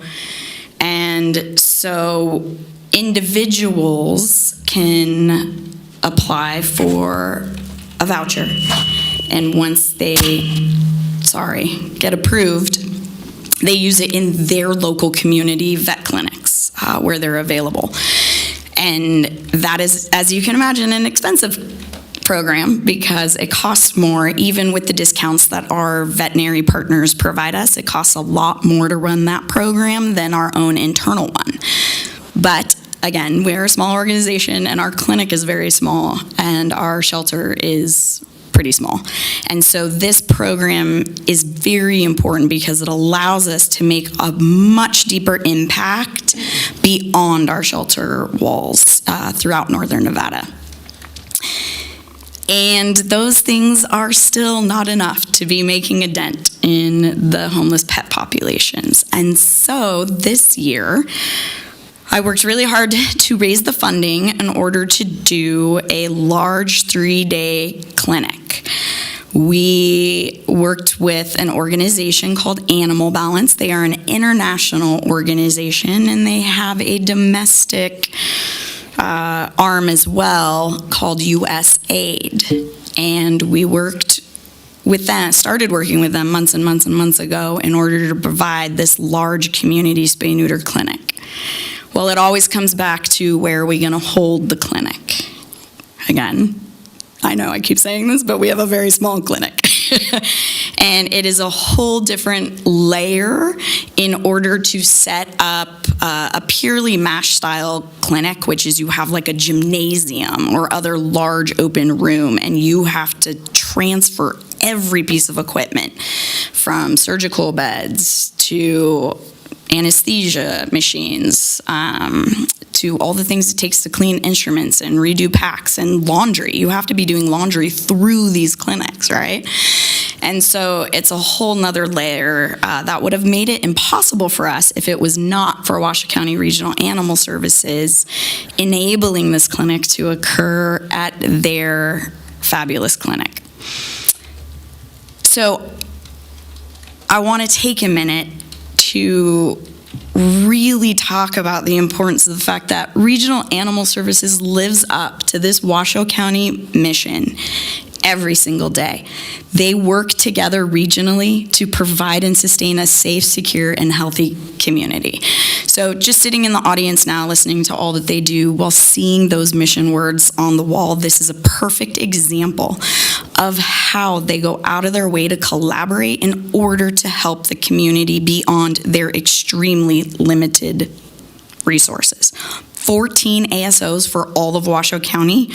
I have no idea how they accomplish what they do, but it's incredibly amazing. And they go out of their way to collaborate with organizations such as SPCA of Northern Nevada to make an even bigger impact. We are so lucky.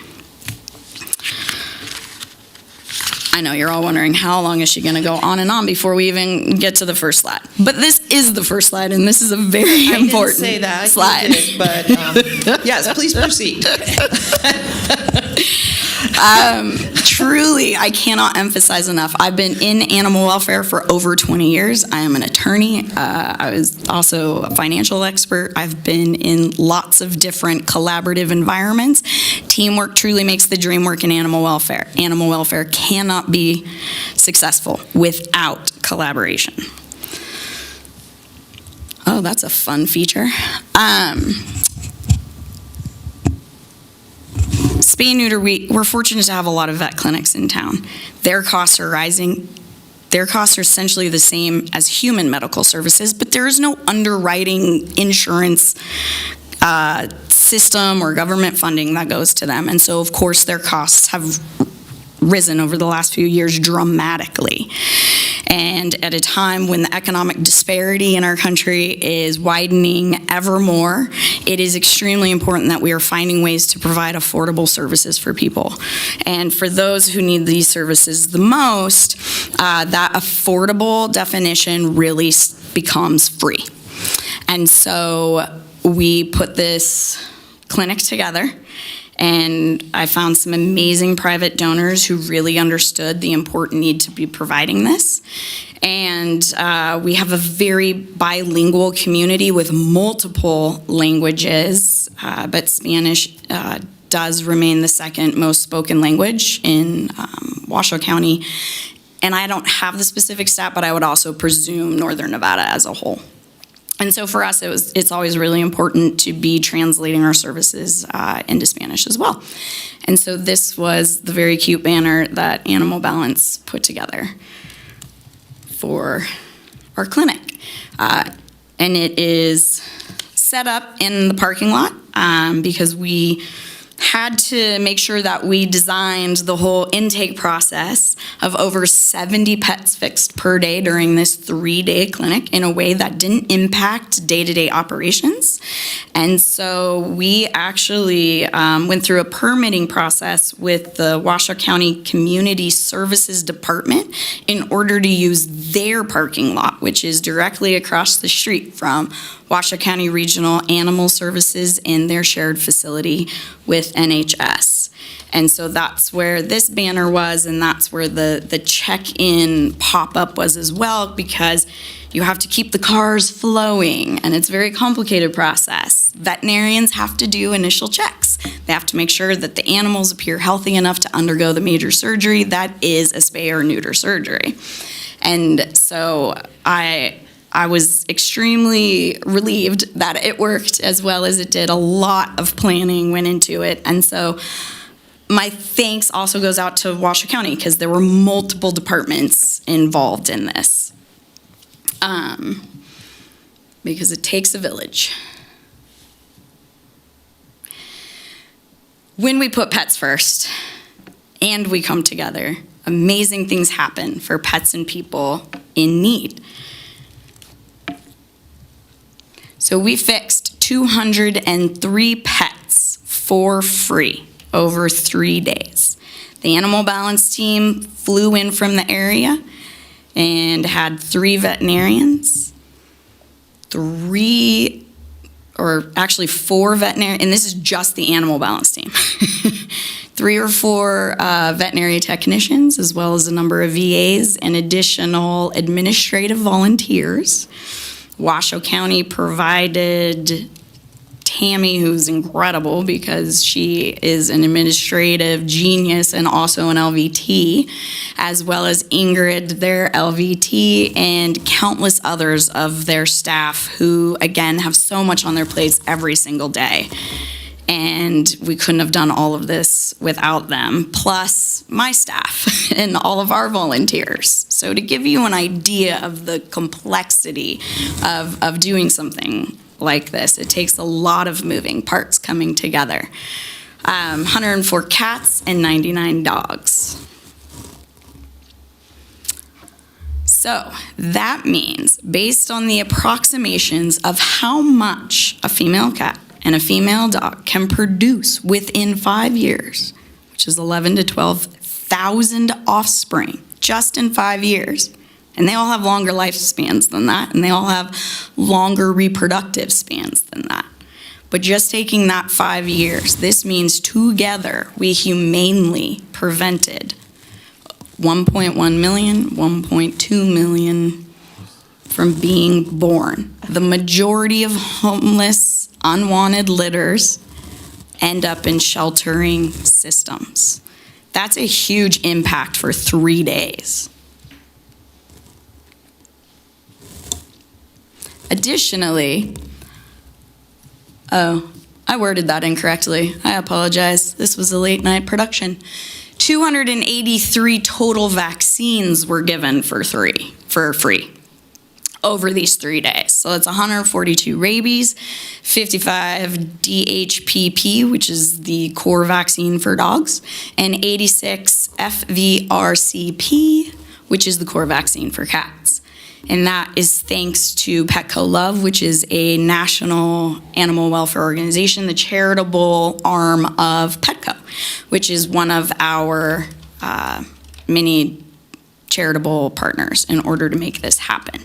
We also had Covetrus, which is one of our vendors for veterinary medical supplies. They also gave a number of vaccines to us to use for the community for free. It's my favorite word. And thanks to Washoe County Regional Animal Services, 143 of those 203 pets were microchipped for free. That is incredible. We all want it, right? Pets get home to their owners, they stay out of shelters, everybody wins. Lots of times too, when Cheyenne's team and ASOs rehome or bring these pets, reunite, that's the word, reunite the pets with their homes, it helps bring to light the those families need resources. Those families need resources to care for their pets as well as to care for themselves. And Regional Animal Services is an amazing collaborator with social services as well. Those ASOs work hard to get people connected to the services they need. I have yet, in over 20 years, to experience a pet in need where there aren't also people in need.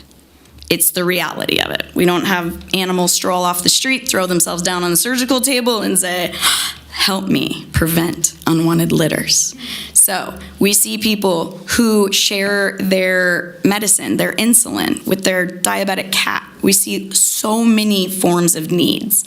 And so the fact that on top of all that additional work, they're willing to show up and give us some of their staff and their microchips to chip 143 pets is amazing, and I'm endlessly grateful for it, and so is our community.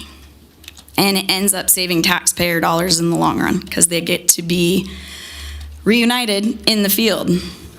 Thank you, Officer Booster, who I've encountered many times, doing wonderful things. I didn't need it specifically. That came out weird. Moving on.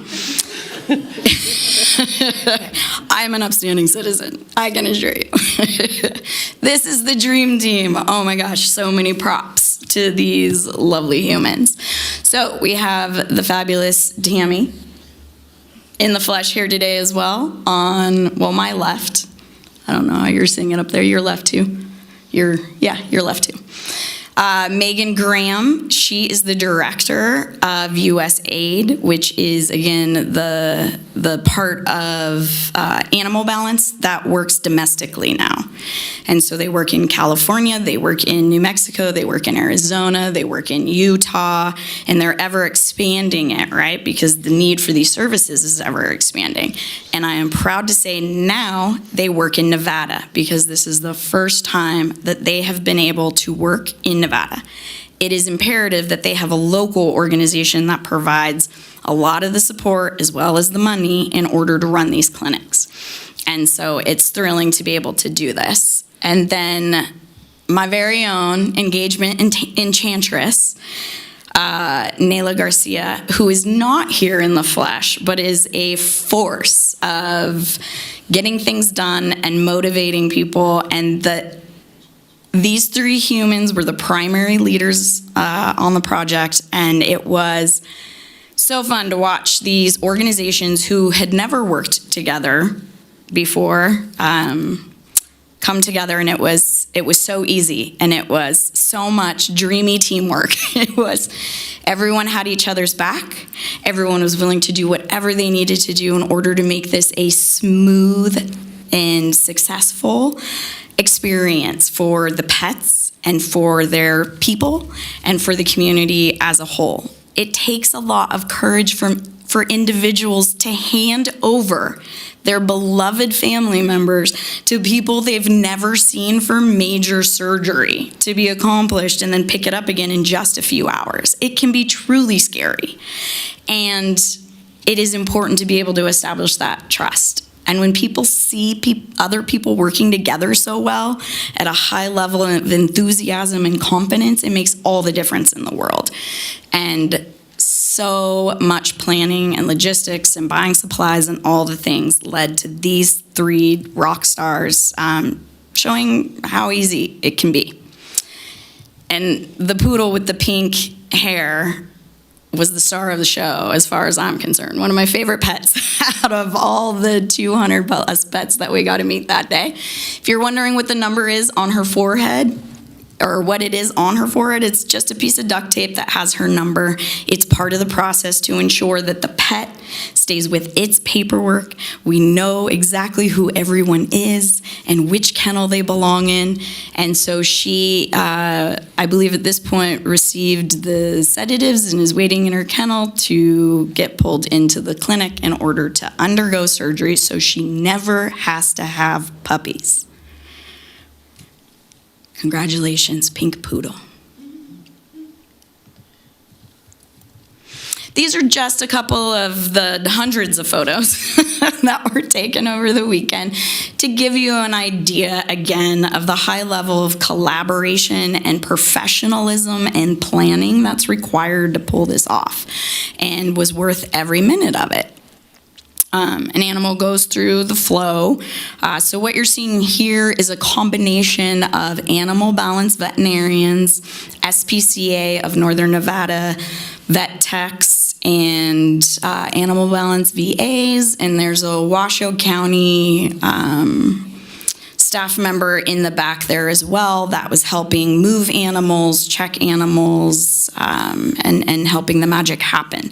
So it's that little dog is undergoing its medical check, again, to ensure that it is healthy enough for surgery. And what's also fun is that animal balance veterinarian that you see in the foreground on that bottom picture, right-hand side, is Dr. Chris Hansen, who was one of our veterinarians for a period of time when she wanted to still be working full-time. And so it's really fun when you're in this movement for a long time and you build strong, positive relationships, and then you all come together again to keep helping and keep showing up for pets and people in need. And then that was the check-in pop-up with one of my staff members. We were also able to hand out a lot of information on all the local resources for pet owners, letting them know about the multiple microchip clinics, the multiple affordable vaccine clinics, the multiple affordable spay-neuter programs that do exist in Washoe County, because again, it takes all of us to even try to keep up with demand. And I got to walk the line, and it was really fabulous because you get to see so much gratitude. I talked to so many individuals who've been waiting to fix their pets for 2 years, trying to get on our list, trying to get other voucher lists. Now that Nevada Humane Society is running their program, that's another really important boost to our community. But they've been trying for years. And the definition of affordable varies organization to organization, person to person. But again, with the growing disparity, I'm seeing such a huge need for free services.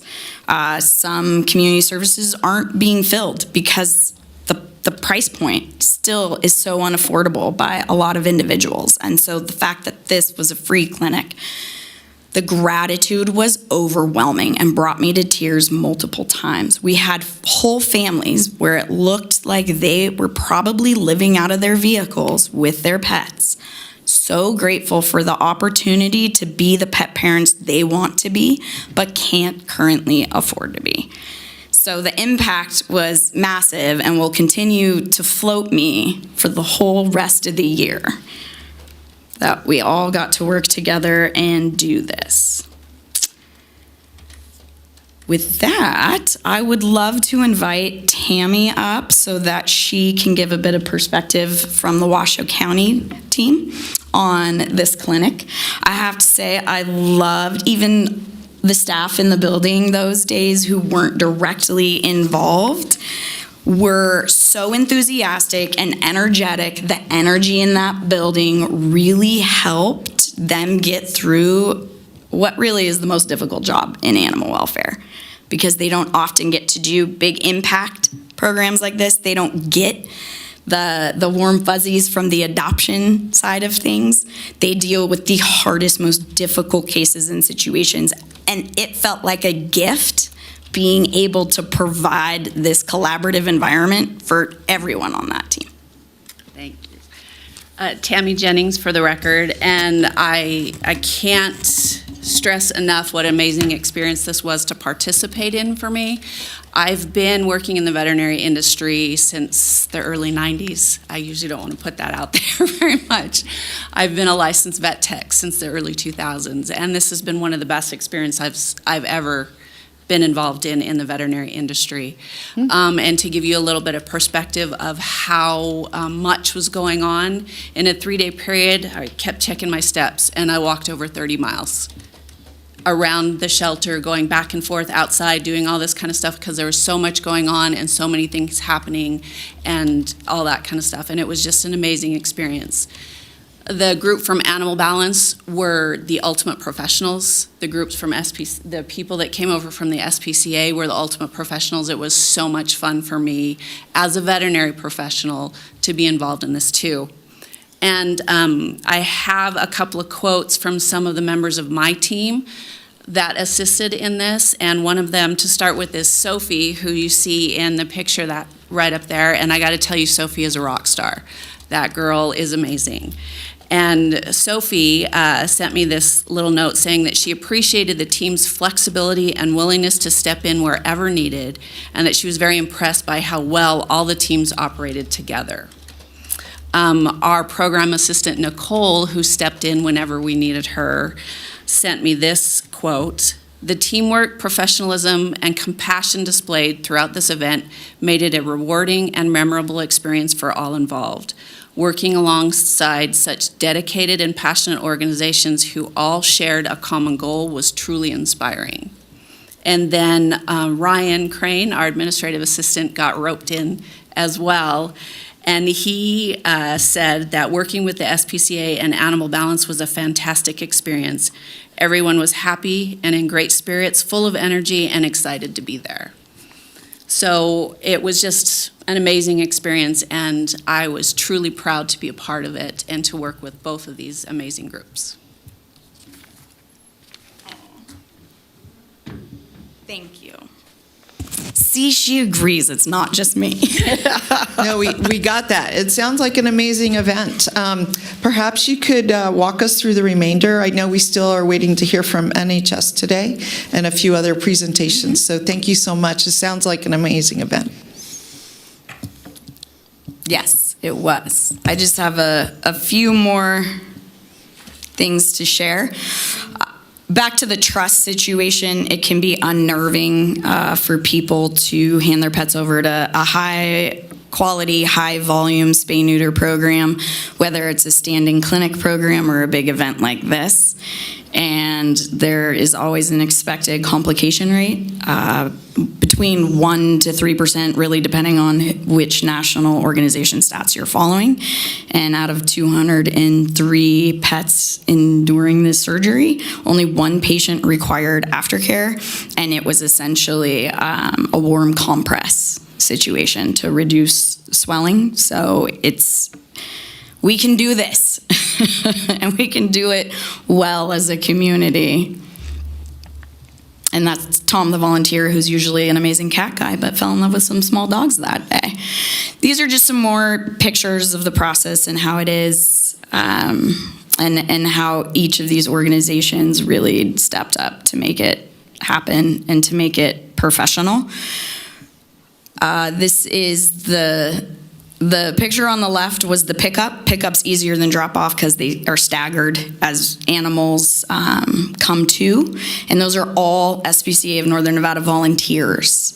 Very grateful for them. We were also able to provide the take-home cones, which is an additional expense, which a lot of high-quality, high-volume clinics aren't able to do, but we are, because we got free vaccine, donor funding, and all the free microchips. So that allowed us to pass on other benefits to the community as well. Up top are the 3 wet tables. So 3 animals were prepped and 3 surgical tables were going. That's a lot of work. And then the bottom right is the picture of day 1, just before check-in, of our volunteers and our signage to help direct the participants of this clinic. And it's so fun to write the word free on signs. We got great press coverage. Washoe County Regional Animal Services, as the code enforcer and the lost and found agency, can sometimes get negative feedback from the community because, again, they deal with really difficult situations, and enabling them to show the positive side of everything that they do is really impactful as well. And again, it helps our community understand them better and trust them more, which means they're gonna reach out for those necessary services. I'm not going to play that clip for you. You're welcome.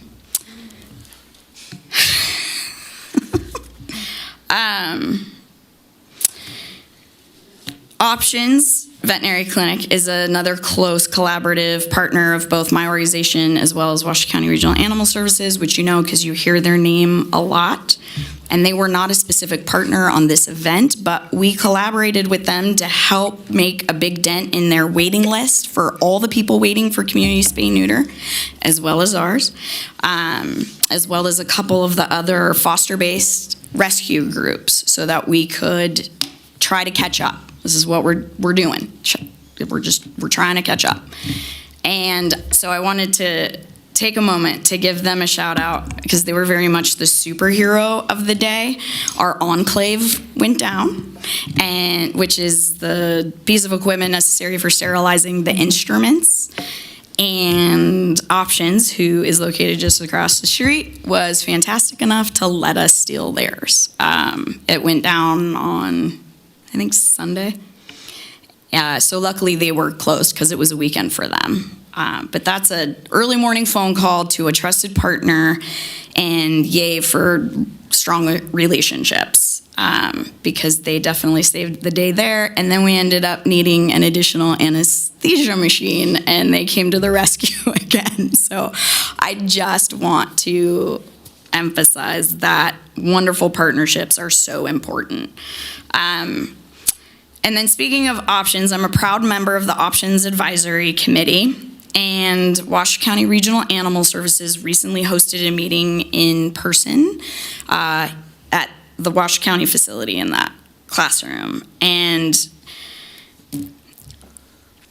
when fellow animal welfare professionals have important positive feedback, it means a lot, and it means more because they get it.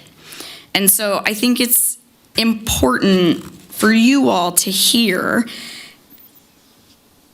some feedback that I received from another colleague who is an advisory committee member who had pretty low expectations for Washoe County Regional Animal Services. This colleague comes from a large county in California where they're not as fortunate as we are to have a county facility as dedicated and compassionate and professional and easy to work with as Washoe County Animal Services is.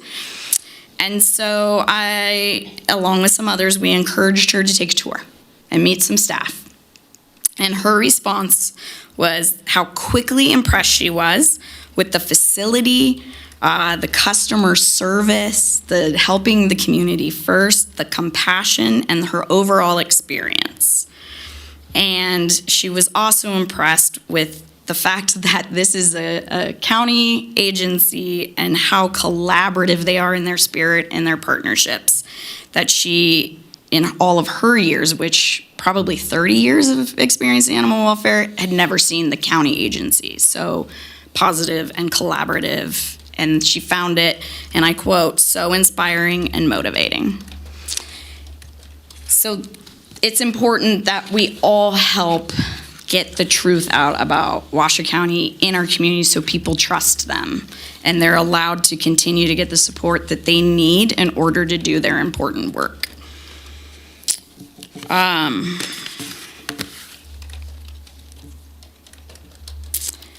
This is a short video of Megan Graham, who again is the director of USAID for Animal Balance. And I was fortunate enough to meet Megan about 6 years ago. And it was during a time when we were trying to build a Northern Nevada coalition across all the animal welfare groups, large, medium, and small. And it was initiated by the Dave and Cheryl Duffield Foundation at the time.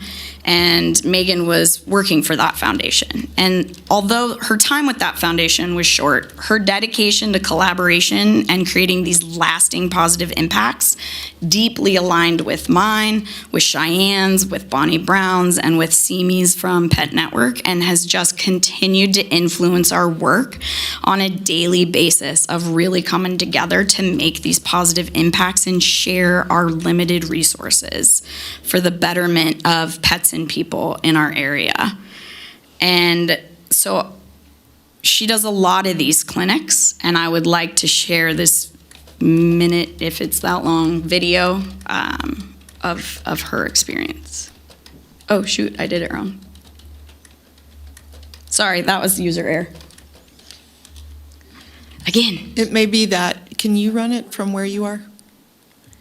I thought I just had to our push clerk. it twice. They tried to teach me how to do this. Isn't this fun? Anyone dizzy Well, yet? I'm just asking if can you run it from there? Hi, my name is Megan Graham, and I am the director of the U.S. Vet Aid Program for Animal Balance.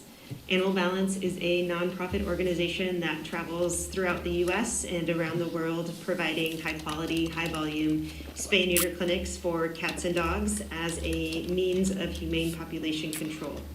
We had the pleasure of working with Jill and her team at the SPCA of Northern Nevada about a month ago. We were working together to plan for about 6 months to host this clinic where over 200 animals from the Reno area were spayed and neutered, vaccinated, and microchipped for free. We were able to do this because of the partnership that we had with Washoe County Animal Services. Cheyenne and her team allowed us to use their clinic facility to host this event, which was incredibly generous. And our three organizations worked very well together to make this event possible. And I've done a lot of these clinics, and honestly, it was one of the most well-run, most efficient, most impactful clinics that I have been a part of. And I am really looking forward to more clinics with Jill and Cheyenne and their teams. And I know that there's a huge need in the Reno area. I know these clinics booked up, or this clinic booked up extremely quickly. Within days or even less than that. And I know that they have a huge waiting list at Options Veterinary Care and also within the community itself. So these services are extremely important to keep animals out of the shelter, to control the population of dogs and cats, to give pet owners the opportunity to provide basic vet care for their animals that they love so much.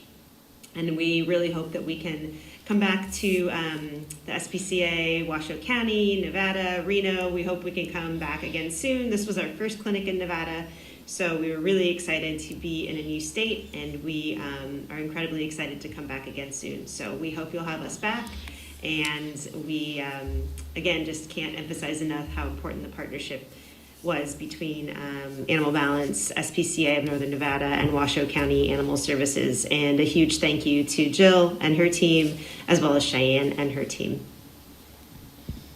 All right. Wow. What a testimonial, right? I mean, incredible work.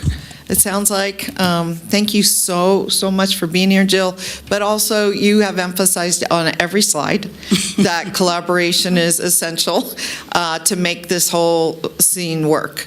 And we know that from the work we've seen from Cheyenne and her team over at NHS, the work they do. So thanks for reminding us of, this most critical piece of the puzzle. Let me at this time open it up for comments or questions. And yes, please go ahead. Well, I don't think I'm on. Yeah, you are on. First of all, I wanted to say thank you for doing this. Congratulations on the outcome. And when's the next one? Well, that's a great question, and it's part of the importance of this opportunity to come and speak to you all, because I need continued support to keep offering these clinics. And so at the Washoe County Regional Animal Services level, we obviously would need the clinic again, and I think it was such a positive experience. Hopefully there aren't any problems there, but also at the county commissioner level, we really need leadership support in order to continue these and to continue providing us the resources in order to give this to our community, because it's unbelievably important. And Washoe County Regional Animal Services is a nationally recognized and leading agency, with Cheyenne, Tammy, Art, the whole team, Officer Wooster, providing high quality leadership, and they deserve this utmost respect and credibility, and they deserve to be heard and supported by this advisory board as well as the Washoe County Commissioners. They need support for their challenges, for their needs, as Cheyenne states and requests, in order for them to continue continue their impactful work, especially in light of the vastly growing population in our area, and their resources weren't enough before, and they're certainly not enough now. And so that continued support, talking to other commissioners as well as Commissioner Andriola here in the room today, thank you for being here, is very, very important. And we hope to hold another one next year. And we will start working on that in January. Right now, we're drowning in all the other things that we do. But thank you. I'm so grateful for this board, for Cheyenne and her team, and I know she probably hated every minute of my presentation because she never wants the gratitude and the attention shined on her and her team, but wow, just wow. We are so fortunate. Thank you so much, Jill, and Member Andriola. Thank you. I can't help, it was really hard to restrain myself to the time that I'm given. Thank you, Madam Chair.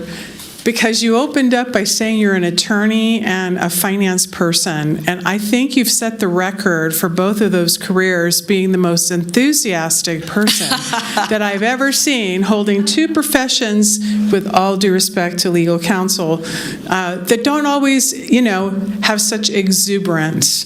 And so I think you found your calling, and I'm sure those two careers and credentials help in the success of SPCA. I also kept on thinking, to Madam Chair's point about collaboration, if we would have put a dollar amount, we would have matched the $15,000 that Mr. Dixon has already pledged. Can we do that? But I do also don't want to minimize your point.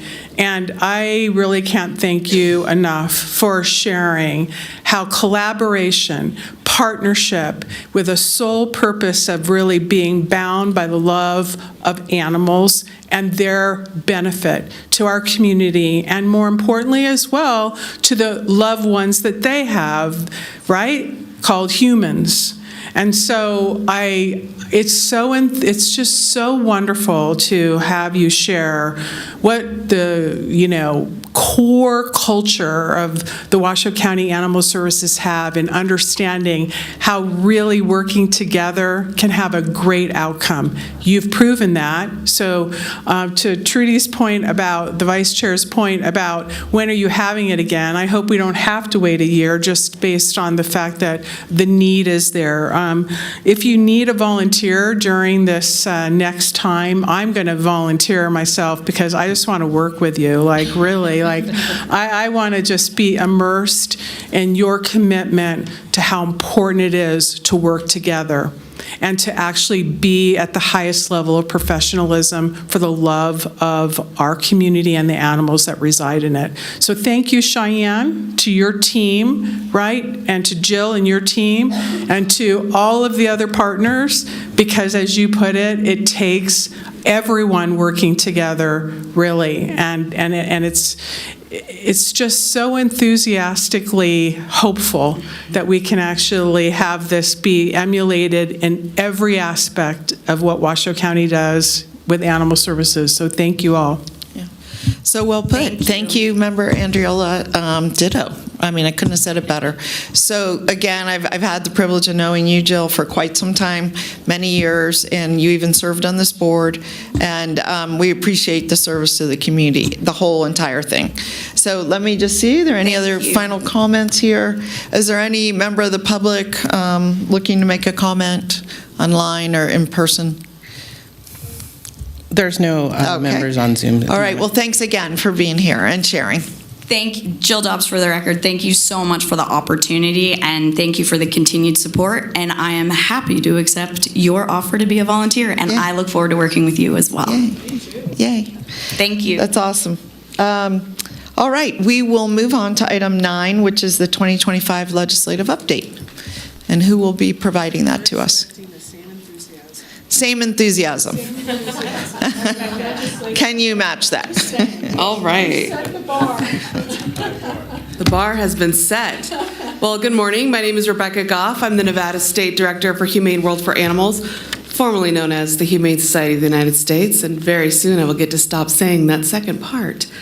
So I'm here to talk about the 2025. Could you explain that, though? Oh, yeah. So for I want to say 74 years or so, we were the Humane Society of the United States. We also had international arms, the Humane Society of Australia, Right. Humane Society International. And in the last couple of years, they've decided to bring them all into one branch. So we are now Humane World. We are one organization Right. Based in DC, but we have representatives now all over the country, as well as in almost every state, working on policy and legislation to help protect animals. Great. Thanks, Rebecca. Thank you. So today I'm going to talk about the 2025 legislative session. There were 6 main animal bills. 5 of them survived and got signed into law. So I'm going to talk about those today and how they kind of affect the day-to-day operations. So the first one was SB 166, which was a bill that expanded on the breed restrictions and insurance bill that was passed a few years prior. It now includes commercial properties like apartment complexes and requires that certain types of subsidized housing allow tenants to have at least one pet. This is important because it means that pet owners no longer can be denied insurance based solely on the breed of the dog and expands the type of insurance that it covers. In the past, we've seen that breed restrictions have prevented homeowners from obtaining home insurance, and in rental spaces, building owners or landlords could prevent tenants from owning specific breeds of dogs, using the inability to insure the property as an excuse. This removes a big barrier to access to housing for families who own large or historically maligned breeds such as Dobermans, Boxers, or Pit Bull type dogs. The provision about subsidized housing is also important because it gives people the opportunity to own a pet regardless of what their current financial situation is. This is a very big step in the right direction to help us prevent animal surrenders to our local shelters and rescues based solely on housing. So that is the first bill. Before you go on, I just want to make sure we understand. So the tenet is you cannot discriminate against a person if they have an animal. Can you set the number of animals? It is currently 1 animal was in the law, so they are allowed to have at least 1, and it was a specific type of grant funding. It was like I'd have to pull up the exact language of the bill that has to do with like low-income housing. Okay, but it's not all rental units. Correct, yes. It's just low-income that are getting federal, state funding, local funding for that program? Is that what you're Correct, saying? yes. Okay. In this bill, it was just regarding to state, local, and federal. Okay, and it's specific just one grants. animal. And Okay. just 1 animal I just per thought we'd tenant. repeat. Okay, keep going. Thank you. Oh, you're welcome. The next bill was SB 325, also known as Pets for Vets. This requires any county or city-run funded shelter to allow veterans, law enforcement officers, and first responders free pet adoptions. The pets must be at least 6 months of age and have been in the shelter for at least 7 days, and applicants must be able to provide proof of qualification. This bill was designed to help encourage adoption of potentially harder to adopt animals and also provide veterans, law enforcement officers, and first responders with the many benefits of animal companionships without the barrier of cost. This could also help foster continued strong relationships between our law enforcement professionals, veterans, first responders, shelters, and the community. So just to recap, say this again in some other words, what's the change exactly? So basically, it's mandating that if a shelter is city or state run or funded, they have to create a program to allow veterans, first responders, or law enforcement officers to be able to adopt a free animal. Free. Is that the main thing, free? I mean, because they Correct. already can adopt. Yes, yeah, the point is to make it free. Okay. Specifically, I believe it started with just veterans and then was expanded to the other categories. Some of our veterans, unfortunately, do live in difficult conditions, difficult situations. There's a large homeless veterans population as well. But we know that there are many, many benefits of owning an animal, both mental and physical health benefits. And especially for our veterans, maybe experiencing PTSD, even having an animal of any kind can help with some of those things. Right. So we wanted to be able to, not we, but, the creators of this bill wanted to be able to have that available for free. Did that take effect June 1, October 1, or January 1? I believe that was October 1st. All of the bills are now in law. Some of them were immediate, some of them were October 1st, but now that it's mid-October, they're all in Okay. effect. Well, we'll be interested next time, Cheyenne, to see if anyone takes advantage of this and also if we advertise it. I mean, some may just think, well, I can't afford it, so I'm not going to go. So they may not know that they could get one for free. And So, a lot of shelters and rescues, frankly, already did have some type of program like this. Our shelter, we don't have an adoption program, specifically the Washoe County shelter. They have partners. But for example, let's look at the city of Henderson. They have a city-run shelter that does do adoptions. So they would now be required to implement this program if they didn't already have it. and does it apply, though, to NHS? I mean, our partner in adoptions? I believe they do receive some funding from the city, correct? Or no? I mean, not from the city for this, but no. So if they don't receive funding directly from the city for operations, they're not required to follow this ordinance. I mean, even though the money is from a local government, the county? I'd have to see, I guess, the contract to see how that would play out, but I believe it is specifically designed for state and local shelters that are run by the city governments or the county governments, which. Well, I mean, it is run by the county government, but it's our animal services, but NHS is nonprofit. So are you saying they may not fall under this? I don't think they follow under it. I would have to check. To be frank, I wasn't a big, I didn't work on developing this bill. We just supported it. All right, well, it would be good to just find out. But yeah, I can definitely find that out for you. But I think I see where it's going. Okay. The next one was AB 136. This is a bill that requires businesses that provide paid human-animal interactions, like petting zoos or aquariums that allow you to interact with the sharks or manta rays or whatever, to post a conspicuous sign that must notify the public if they believe there's an animal in danger or suffering cruelty, that they can contact local animal control authorities. It has to be posted in the payment area, must be at least 8.5 by 11, and must include the phone number for the appropriate local authorities. This is important so that if guests do have animal welfare concerns or that they suspect cruelty, they know the appropriate place to contact. What we've seen in the past sometimes is that they contact maybe the facility. The facility may or may not act on that information, or they call just the police or some other entity that isn't responsible for that, and it gets rerouted, and it might take a long time for action to be taken. Or they just don't know what to do, so they just don't say anything. So this will make it very clear that if you see an animal that you feel needs immediate attention or you suspect cruelty, you can go to the appropriate source, and then those people can take action and move from there. The next bill is AB 418, which requires the governing bodies of counties and cities to adopt ordinances that mandate the completion of training courses for certain pet-related business operations, such as grooming salons, pet retail shops, and boarding facilities, etc. This training is going to focus on handling of pets and must be renewed biannually. There are exemptions for veterinarians and staff operating under their supervision, animal shelters, and nonprofit organizations focused on sheltering pets of domestic violence victims. This bill is important because it helps ensure that businesses are providing the appropriate training. These businesses are taking care of our animals. For example, if we look at grooming, we are trusting that those animals are going to be in a safe environment while they're getting those services. And this makes sure that they are receiving the appropriate training beyond just the skill of grooming, to help protect those animals. And also, because it is something that needs to be done biannually, they'll be able to get updated as new techniques, new information, and new standards are set that will be done biannually. And this is, right now, it's now up to the municipalities and cities and counties to now come up with these ordinances and implement them. So you said that the county would have to, or the shelter would have, our place. The shelters are exempt. Right, but our animal services group, county run, would need to provide training to private businesses on how to handle animals? Is that what I heard? It's up to the cities and counties to develop an ordinance, so who they decide disseminates that training is up to them. It would be at the county and city's discretion. I imagine that this will likely, frankly, probably fall on many of the animal control agencies to deliver that training. That was some input that I heard during the legislative session. Again, this was not a bill that we, frankly, didn't participate in this bill at all as an organization.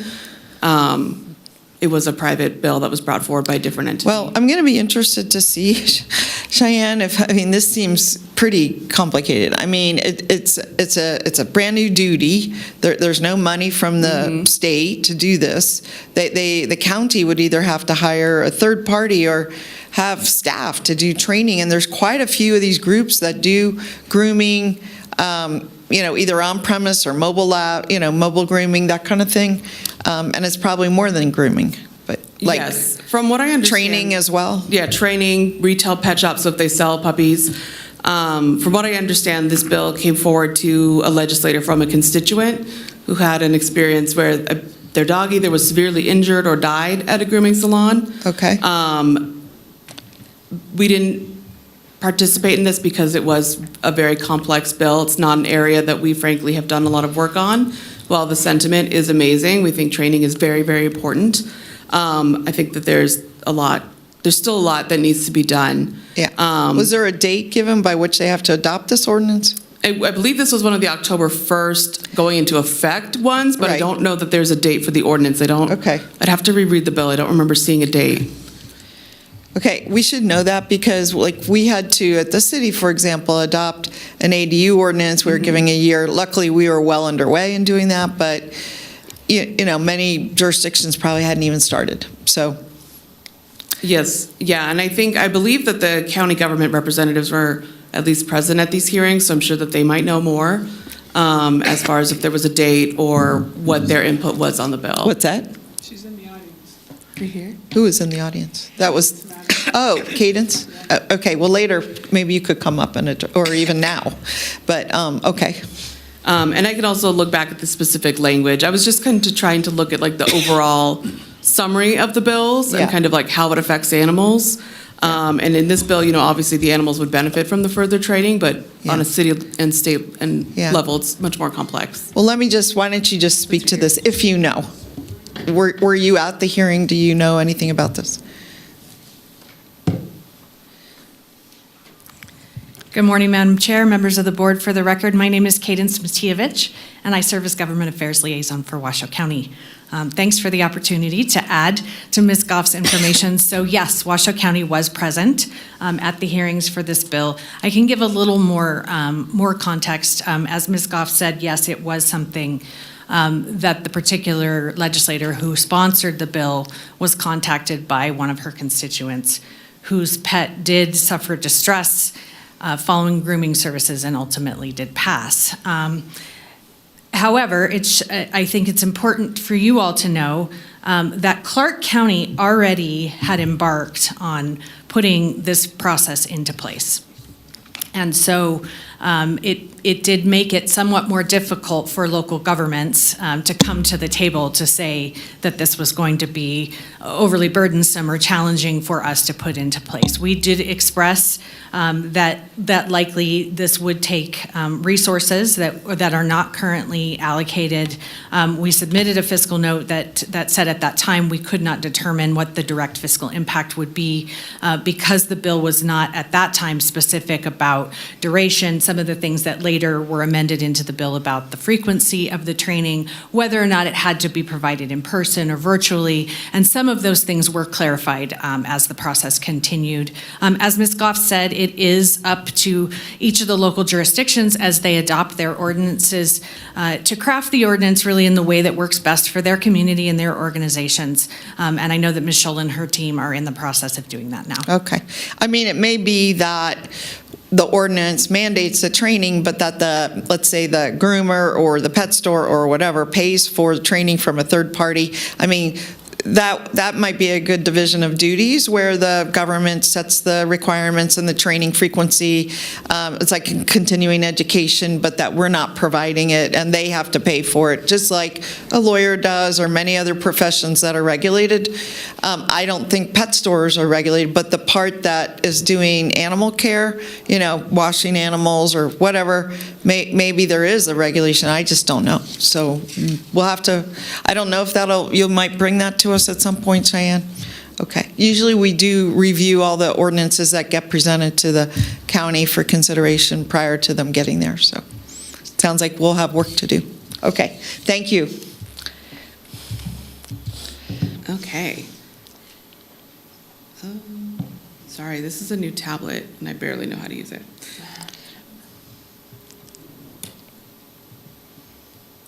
The last bill is probably the one everybody heard the most about, which was AB 381, which was Reba's Law.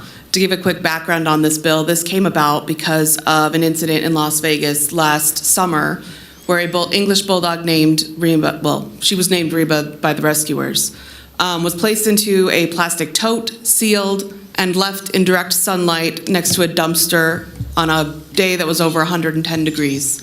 She was very quickly found by a rescue organization and immediately brought for veterinary care, but unfortunately she succumbed to her situation and did pass away. And who put her there?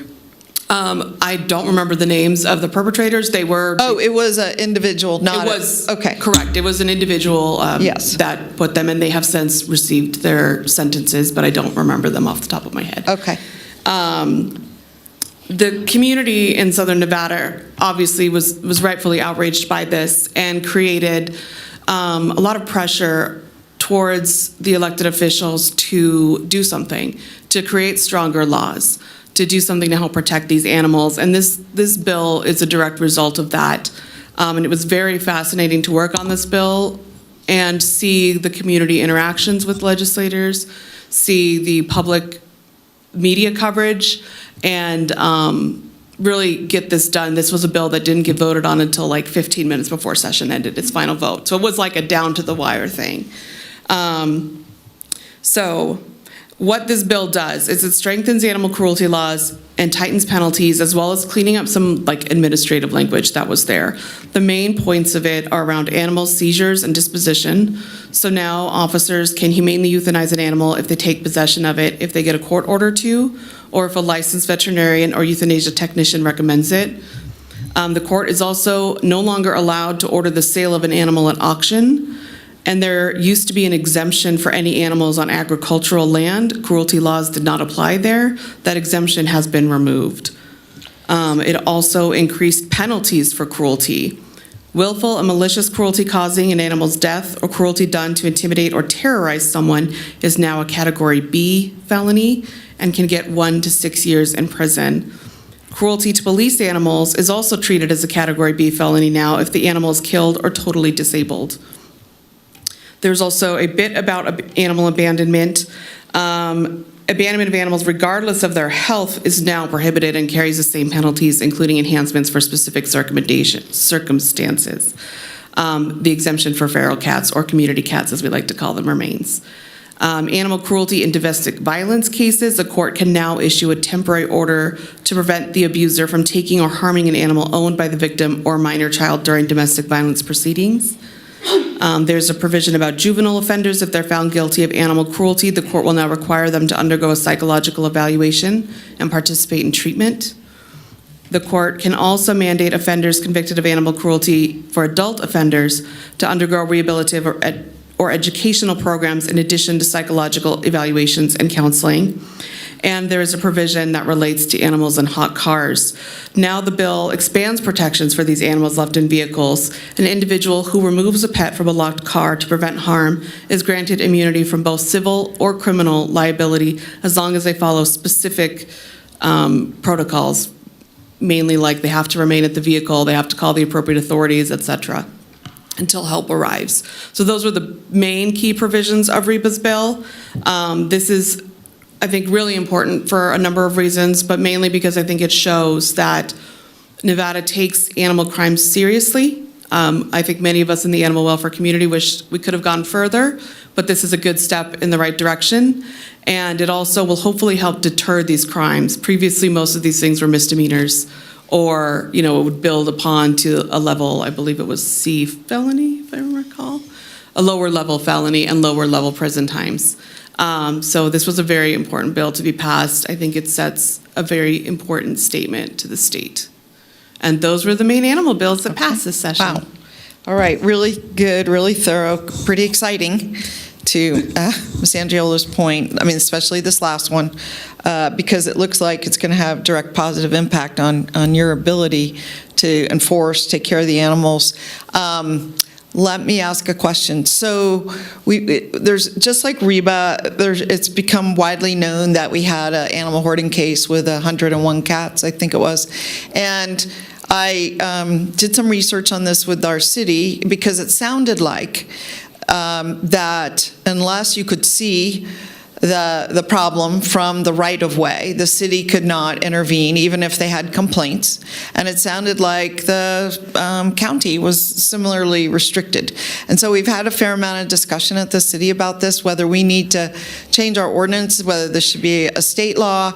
In other words, if there's a concern in this case, animal hoarding, could we access the sheriff's office or our Reno Police Department to do a welfare check type of thing where they go and actually go in the home to see the situation? And so this is something I'm going to bring up when we talk about future legislation, but I didn't know, since you're here, if this has come up or was discussed during this last bill or any other time.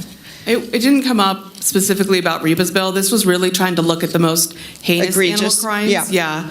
We don't, I mean, there are some things that are crimes of negligence for lack of resources, lack of information. The point was not to throw everybody in jail. The point was to really go after the most awful people doing the most awful things. I just want them to be able, I don't want to throw anybody in jail, but what I do want is that this apparently went on for a couple years, and it was brought up at our city, well, is it harming a person, this animal hoarding? And I think there's a lack of information about what that actually can do to animals, and I don't think the harm to a person that lives outside the home is a necessary criteria. And so, anyway, well, we'll get in discussing that, but I didn't know if it was at all addressed in these bills or came up. No, it didn't this session, but I'd be happy to discuss this further with you guys. Okay, thank you. Anyone else, comments, questions on what happened at the legislature? No? Big thank you for your enthusiastic report. And more importantly, thank you for, being there and contributing on behalf of the community that we all care about, and that's animals. So thank you. Yeah, we're incredibly grateful for the work you do, and I've had a chance to work with you only a few times, but you're an incredibly passionate person, and the fact that I understand the renaming issue. It has been a little bit hard to get your mind around the rename, but regardless, the work that you do is invaluable to our community, and as our advisory board, we're incredibly grateful that you're there so often at the legislature, following these bills, arguing, advocating, testifying. This is something that none of us have the time to do. I come up very occasionally on a very specific bill, but was not able to participate in any of these particular bills, so thank you. Really good. Literally the pleasure of my life to have this job. So thank you so much. And if you guys have any questions afterwards, I'll be available. Okay. And thank you too to Cadence, because I know you're out there on behalf of Washoe County paying attention to all the things, which is, quite a big job. And it's hard to be everywhere all at once, in all the rooms, taking care of Washoe County and all of us in local government on these mutual issues. So I know it's not just one person, it's a team effort, but thank you too. All right. She's on all the right issues in all the right places. That sounds like a country song. I know. You know that? I have some artistic talent somewhere, but it's usually about flowers, not songs. But anyway, okay. Well, with that, thank you again. We're going to move on to the long-awaited NHS report and about a Humane Society update. Looking forward to that. And then we'll finalize with some meeting dates and trying to be done by noon. Thank you so much for your patience here. Good morning, Madam Chair and board members. For the record, my name is Geraldine Bryant, and I'm the CEO of the Nevada Humane Society. I have what I think will be a brief informational update for this board, going over stats from third quarter of this calendar year. But before I start that, I would like to let you all know how happy I am and was to hear so much conversation about collaboration today. I wholeheartedly agree that collaboration is key to a successful community. It helps the animals, helps the people. As long as we can all come together, and I think it's also imperative for successful collaboration, that all entities come together in a genuine, professional, and meaningful way. And when we're able to do that, our community thrives. Yeah. And when we're not able to do that, it's our community and then, of course, the animals in our community that suffer the consequences of that. So I was really happy to hear all this conversation about collaboration. I would also like to address the Senate Bill 325. I think there were some questions about that Rebecca Goff brought up. As a private nonprofit, we are not included in we are exempt from that bill. However, what I would like to also share is that we have removed financial barriers to adoption at the Nevada Humane Society. So any animal dog or cat, over the age of 8 years old has a waived adoption fee. So veterans, first responders, if it was a financial barrier to adopt those animals, they still can at NHS. I would also like to remind anyone listening that Nevada Humane Society does not receive local or state funding from Reno or Washoe County. Our entire operation at our Reno campus is funded by donors, and then a small part by revenue-generating programs that we have. So, okay. Some of these slides will look familiar from previous presentations that I give. We run an animal help desk at Nevada Humane Society, and it is a shelter diversion program. When individuals in our community believe or are experiencing hardship or troubles with their pets or believe they may need to surrender them, they can call Nevada Humane Society. We are contracted to be that surrender facility. We don't receive funding for that, but we do take that role very seriously. In just this last quarter, we received a staggering over 3,100 requests for help from the community.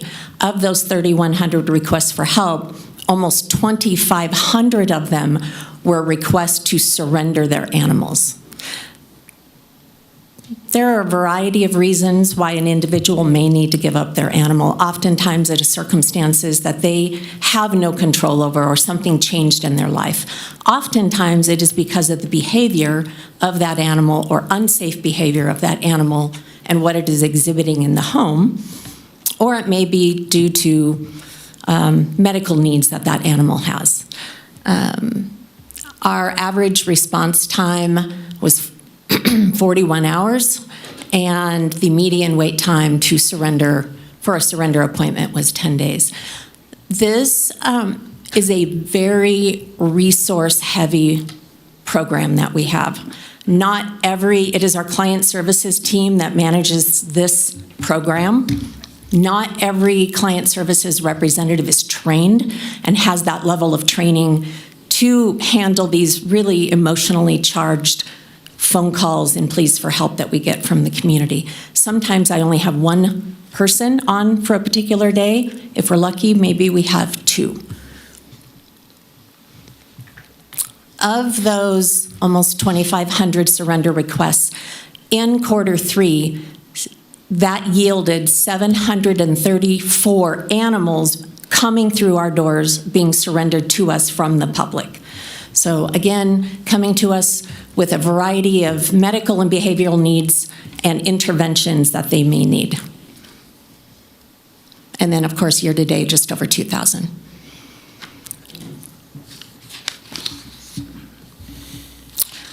Much like this is much like the information that Cheyenne shared, just in a different format. We value our partnership and our collaboration with Washoe County Regional Animal Services.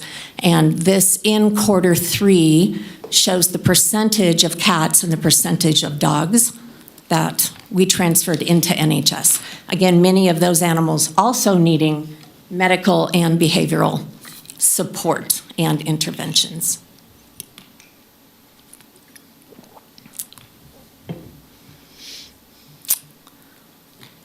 And then the same percentages year to date.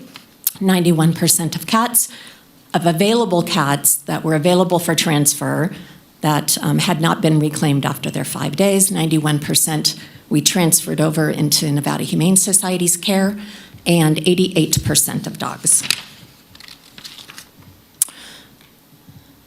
So much like I have shared in the past, we refer to kittens that are found in our community as Good Samaritan. They are surrendered by Good Samaritans, people in our community that find them and want to get them the help that they need.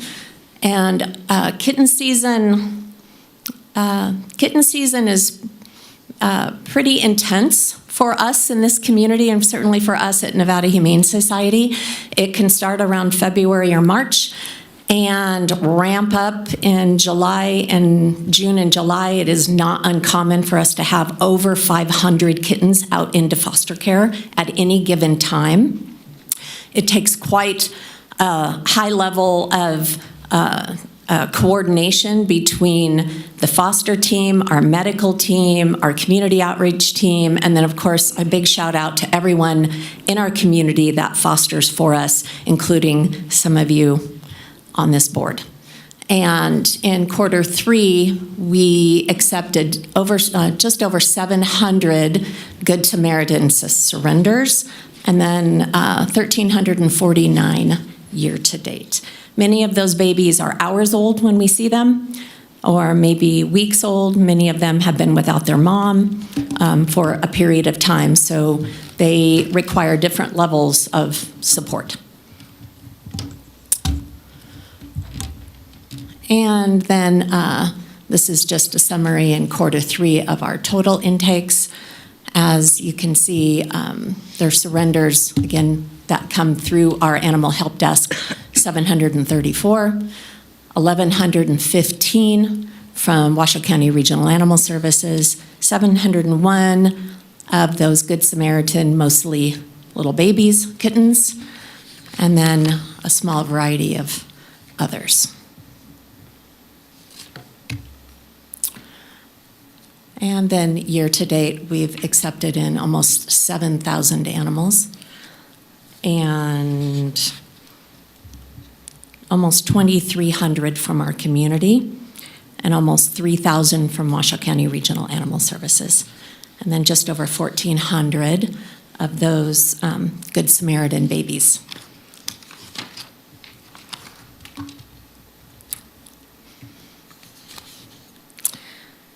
This is a slide that always makes me very happy to share, that in Q3, we were happy to see almost 2,500 animals adopted into what we hope is their forever homes, and almost 6,000 year to date.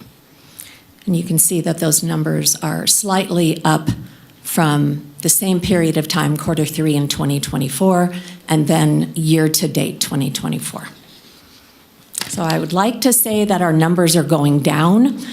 Unfortunately, we are not seeing that here in our area, and we're not seeing it on a national level either. So that takes me into this next slide, because much conversation has happened already today about public spay and neuter, very near and dear to my heart as well. In this last Q3, my team performed almost 1,300 spay and neuter surgeries for owned animals in the community. This is not including shelter animals. All of those animals are spayed and neutered, microchipped, vetted, receive their vaccines. All of that is separate. This slide is just talking about or referring to those owned pets in our community that we would like to make sure cannot reproduce. So 323 dog and neuter surgeries, or spay and neuter surgeries, and then just over 950 cat spay and neuter surgeries. I think last time I was here, I reported on the grant that we received from Washoe County, and we were able to get our team fully up and operational in May. I am happy to say that we are offering surgeries 6 days a week, and we have surgery space available. So yes, there was quite a need in the past. There wasn't, the organizations that were doing spay and neuter surgeries were unable to keep up with the demand. At this moment, that isn't the case. We have surgeries. In fact, tomorrow there is surgery appointments available for cats, and if it's a dog, then we have surgery appointments available mid to a little bit later in November. So as a community, I don't think that there can be enough spay and neuter, certainly, but I do want to share, and maybe everyone in this room can help get the word out that there are surgery appointments available at Nevada Humane Society.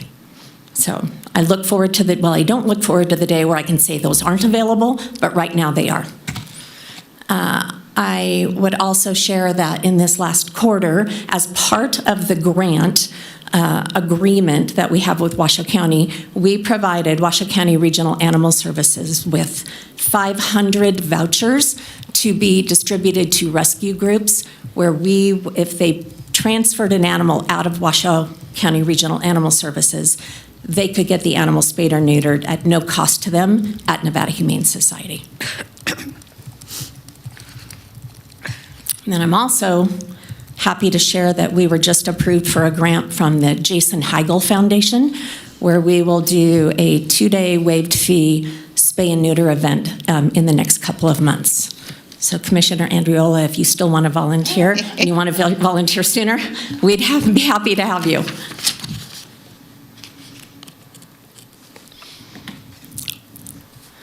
And then the outreach that we provide to our community doesn't end with spay and neuter. We also provide microchips, low-cost vaccines, and I'm happy to say that in this last quarter, over 1,700 animals received a microchip from Nevada Humane Society, and we were able to vaccinate over 3,000 owned pets in our community.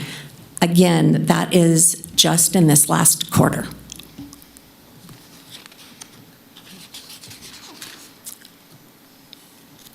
And then speaking of volunteering, we have a robust volunteer department and team, although I don't know, I feel like I see the same 30 all the time. I think that's how it works at any organization.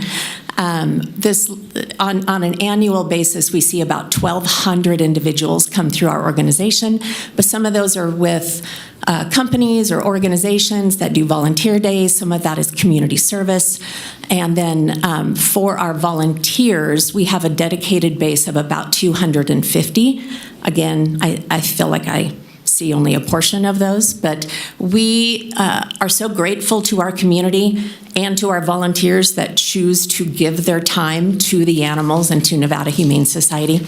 We know, I sound like an airline when I say we know they have a variety of choices out there to give their time to, and we very much appreciate that they choose Nevada Humane Society.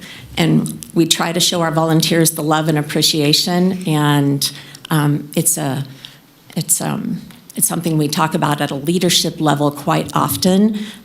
We wouldn't be able to give the care and the support to the animals that we have in our building at the level we are able to give it without help from our volunteers. So year to date, over 21,000 volunteer hours given, and that doesn't include our foster homes. So historically, we haven't been calculating those hours.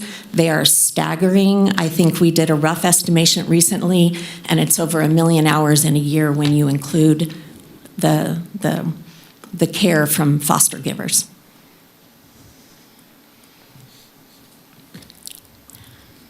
And then speaking of fostering again, in Q3, we placed over 1,100 animals out into foster, or it says placements because one animal might go to more than one foster home. So it was 1,100 placements in Q3.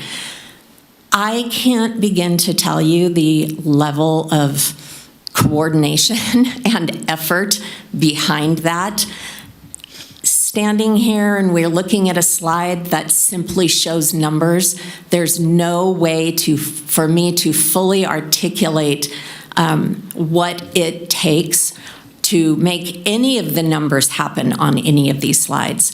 We're a sizable organization. We deal with quite a volume of animals, and I have an amazing team. Like I think we are all really proud of our teams in this room, and I really can't say enough about the NHS team. And then one of the programs that we provide to our community as assistance to our community, but also as part of our shelter diversion program, is our pet pantry. We provide cat and dog food to individuals in our community that are experiencing hardship. We don't want that to be a reason that any animal goes hungry or that any animal would be surrendered to our organization. So in Q3, over 45,000 pounds of food were distributed. It takes a lot to make that happen as well. And then year to date, over 145,000 pounds. Last year, we ended the year at just at 200,000 pounds. So it looks like we're on track to do similar.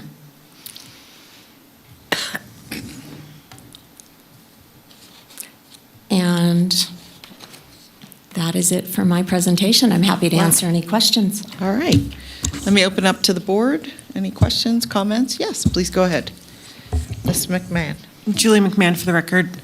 You stated that your Reno facility doesn't receive any funding. I know that in Carson, you guys operate as the shelter. Is that a separate entity? So, in Carson, we have a contract with Carson City to provide animal control services. And in Reno, of course, we don't have animal control services. So we are approximately 88% donor funded in our Reno operations, and the remainder is adoption fees or, low cost clinic fees or retail store, things like that. And then on your slides, it said that you took in approximately 6,800 animals and approximately 5,800 were, a little over that, were adopted. Where does the other, because that's almost 1,000 animal difference. So what happens there? Transferred. So some of our animals we transfer out. Our live release rate is approximately the same as it was last year. We're trending about the same, about 93 to 94% in there. Keep in mind that the percentage of animals, or those animals that don't leave our organization for a positive outcome, it is not just euthanasia. It could be a big percentage of them are those little neonatal babies that, regardless of the efforts we put into helping them, they fail to thrive and they either die on their own or have to be humanely euthanized. So that percentage of non-live outcomes is euthanasia that is behavioral or quality of life medical or died in care. Thank you. Okay, great. Anyone else? Anyone else? Thank you so much for the report. I was going to ask just one thing. It would be, and we may have discussed this before, but it would be very helpful for me. You have all these great numbers, and I was able to download it this time, but I don't have it in context. So you do have the 2024, for example, like the adoptions I'm looking at, it was the green page. So you have the Q3 and then the Q4. I just don't know, it might be helpful to also, when you're summarizing these things, to have like a bar chart or something. It's a little more visual than grasping a number, than putting it in context. Is that something you think you could provide in addition to the raw number? I think you used to do it. Is that something? Okay, that would be very helpful, just to have a quick, at a glance, to know how things are going, good, bad, or indifferent. So that'd be appreciated. Okay. Okay. And then I know that you're working really hard on a lot of other issues. So we know this is a, some would say thankless job, just the work that both you and Cheyenne do. But I think it is a thanked job because our community appreciates what's happening, right? We could not operate without the services, animal services, or your services. We wouldn't be the same community whatsoever. And we're known as a community that loves animals. And I think there's some informal numbers that show about half of our residents own animals. I don't know if you have any statistics on that. I don't know what it is locally. I know nationally it hovers around 65% of individuals own at least one animal. So I'm not sure what it is here. Well, I'm not sure what the number. It would be a good at some point to know what that is. But anyway, a lot of people care. I'm sure it's well over 50%. Maybe it is over 65%, but I don't want to speculate. I just know that you hear it often, that we're a animal-loving community. So you help make that possible. Thank you. I appreciate that. I participate in a variety of calls on a national level or work groups in my industry, animal welfare, and we'll have a variety of leaders, my colleagues from around the country. Of course, we want to celebrate what is going right. We spend a lot of our time talking about what isn't going right and the trends that we see across the country. Shelters are overflowing. The resources are not able to keep up with the needs or the volume of animals. And while we see that, and I want to be clear that Nevada Humane Society struggles as well to meet the needs of the animals coming through our doors and of our staff and whatnot. But I want to say that we wouldn't be able to do it without our community and the support we receive from our community. Okay, really good. All right, any other final, and let me ask if there's anyone online or in the room, make a public comment. Not at this time, no. All right. Okay, well, thanks again for being here so much. Really appreciate that, Jerlene. All right. This is our next item's about establishing meeting dates. And I do have some input on this that's maybe different than the proposal, but we'll see. So we've been provided a calendar. It's in the agenda, so you can have it at hand really easily. I noticed, excuse me, I noticed that the January meeting was moved to February. And I have a conflict when it's being moved. And I wondered if you considered or would consider January 16th. It's still in January, it's just a week ahead instead of 3 weeks behind our usual meeting date.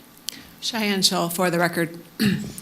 The calendar that was shared with the board is just a proposed calendar. Right. It is only proposed meetings, and it's also based on availability of this room, as well as, if you all recall, we talked about at the last meeting, our department needs time to clean and scrub our data and prepare the reports, and the lead time to prepare our presentations is going to increase. And I do believe there's going to be an update from our legal representative about some change in lead times in preparing materials for these meetings in order to meet the accessibility requirements. And so we're going to push meetings out versus sooner in the month. So if we've proposed something that's early in the month, or we tried to propose something on the third Friday or last Friday of the month, if it can't happen on those dates, it needs to go out to the next month. Okay. So that we have that time to prepare that quarterly data from the prior quarter. Okay, and then you have some dates blocked. I assume some of those are holidays, but I see almost 2 weeks at the end of January that are not holidays. Is that just staff is away or something? Yes. Okay. The grayed out are unavailable, either the room or staff is unavailable. Well, let me just say this about the room, because I thought that you were making some changes at your office so that we could meet there. Is that room available, or will it be available? We are we did make the upgrades to our AV system in our classroom. However, if y'all recall, we lost our business technologist in June, who was just on the cusp of going through and testing the room and figuring out how we could hold public meetings. And what I failed to do at the beginning of the meeting is introduce our new business technologist, who's in the back of the room. Her name is Althea Hicks. Ryan is back there helping her get up to speed on running these meetings and dealing with all of the technology in this room. It's quite an undertaking. It's also going to be a different learning curve for us to move it back to our classroom, because we've changed the location of this meeting from in-person to hybrid to then Zoom during COVID and then to this location.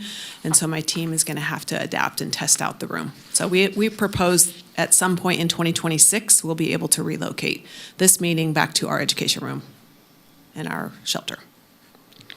So your plan long-term is to relocate it, but you don't think you'll be ready in 3 months to run a Zoom out of there? I'm not certain that we will be, just because Althea's got a lot of learning to do and getting up to speed with both Sparks Justice Court and our department, because we share her position. It's a part-time position for us. With Sparks? Yes. Justice Court? Okay. And so then my other question, if we can't move it up, I didn't know any of this. So if we can't move it up, you have it on the 6th. And I guess what I'm wondering, I'm just going to pull up my calendar. If it's possible to, if it is the 13th, I mean, I'm available. It would have to be in the afternoon. We have another board in this room, I know. Well, I'm sorry. That board is not in this room, it's in Sparks. So are you wedded to this room, or are you open to meeting in Sparks or Reno at all? I mean, they have staff to support, but I'm just checking. I think for the ease of my staff and working through the processes that we're familiar with, it's easier to utilize this room. And Serena can correct me if I'm wrong. Are the dates that are on this calendar just staff limitations, or were there any room limitations? These are just staff limitations, and these were just proposed dates for the board to discuss. Okay. So is it possible you could check out the 13th and do it here and in the afternoon? We've done that before, move the time, but I just wanted to, is that something you can look into? Can you specify time? Yeah, like instead of 9, we would look at 1. So we did that with debt management. They used to meet at the same time we meet on the same days often, because it's a quarterly meeting, and they moved their meeting to afternoon to accommodate this. And so I'm just saying that, asking if we could look at that. Absolutely. And let us know. Yes. Okay. That would be my request, would be to move it to February 13th in the afternoon at 1 o'clock. And then we should be done by 4, the same kind of time frame. This is a wrong calendar. Okay. All right, and then I'm fine with the other dates, and let me poll the rest of our members. I think before we move any farther forward, this calendar. I know, it says 2025. And it's lining up okay. It's with 2026. Yeah. It is a typo. It's supposed to say calendar 2026. I was going to bring that up, but that confusion. I checked it with my calendar, and it looked like it was lining up with 2026, so, okay. So what about any of the other dates? It looks like it's the 24th or the 23rd of each month, which is the 4th Friday. And I've checked all my dates. I'm totally fine with all those.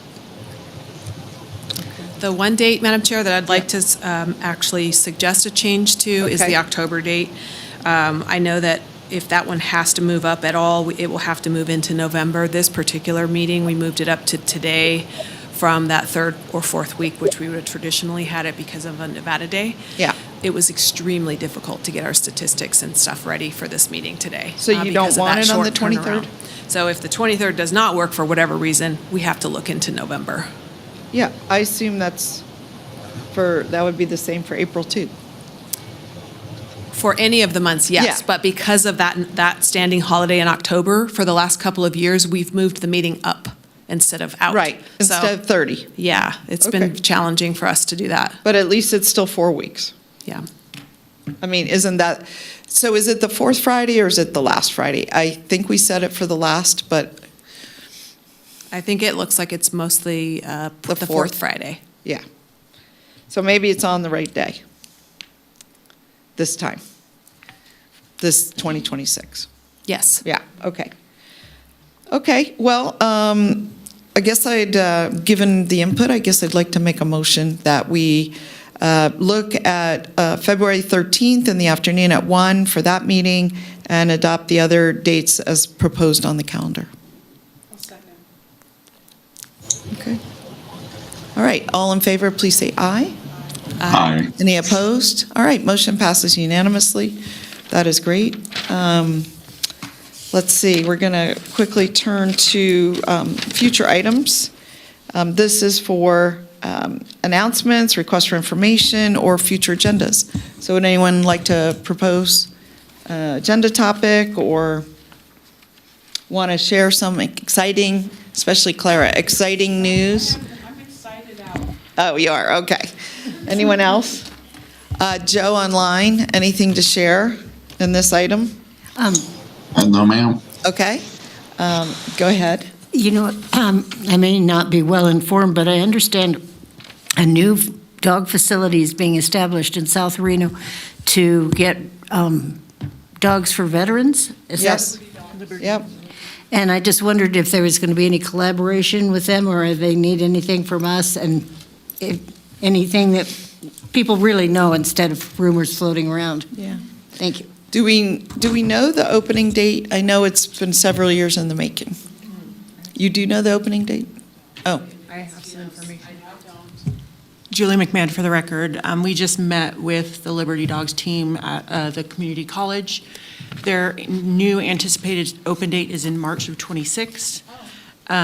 They are still working with getting puppies out into foster and working on building their team, including their veterinary team, which is why we collaborated with them to have them come talk to our student club. Perfect. As far as collaboration with county services, I do know that in the big picture, their intent is to be able to partner and pull animals, but that's probably years in the making. Mm-hmm. They have a small but mighty team, like many people say, that there is intent to move forward with that maybe they can help animals get placed and actually train for services for veterans. But right now, their focus is on their breeding program and getting pets out. So that's what I have from their team. And Dr. Peck, I believe is her name, Peak. General Barry. Andre Barry. No, the veterinarian. Oh, well, Yes. I thought you meant the person running it. No. So I just think it's really cool that we have a general who's, we do have, yes, newly. running Thank that. Well, I would like to see if around that time, that first of all, that we get invited to the opening. I think it'd be great to invite all the members of this board to the grand opening. Second, it'd be great for us to have a tour, at some point. Doesn't have to be on the day of opening, but I have a feeling they're going to be doing tours on the day of opening. So maybe you can make some connections over there. I know Andre Barry pretty darn well over the years. He's a pretty well-known figure in Reno and Washoe County. So, but is that something you could put on your to-do list? Cheyenne, for the record. Yes, we have been in discussions with some of the staff over there about emergency planning and some of those things in preparation for opening. So I'm sure we can reach out to them to make that request. Okay, perfect. Okay, yeah, March of 2026, so next March. Anything else? I guess I'd like to reiterate just the request for future legislative items. I don't know when the right time is for that. I know you need a lot of time to think about it, prep for it, kind of work through it, put forth a proposal, get that approved by the county, et cetera, et cetera. So I don't know when you think we should begin that process. I have a list already. So some of that is easy because it's carryover from the last two sessions. Right. So it's just going to be a matter of how quickly can we incorporate the 2025 legislative session impacts, which have turned out to be relatively significant to my department. We have to put that first, and then we can focus on the next session. But I do have a list, and we will definitely be bringing it to this board first to discuss and to share ideas as we have in the past. Okay.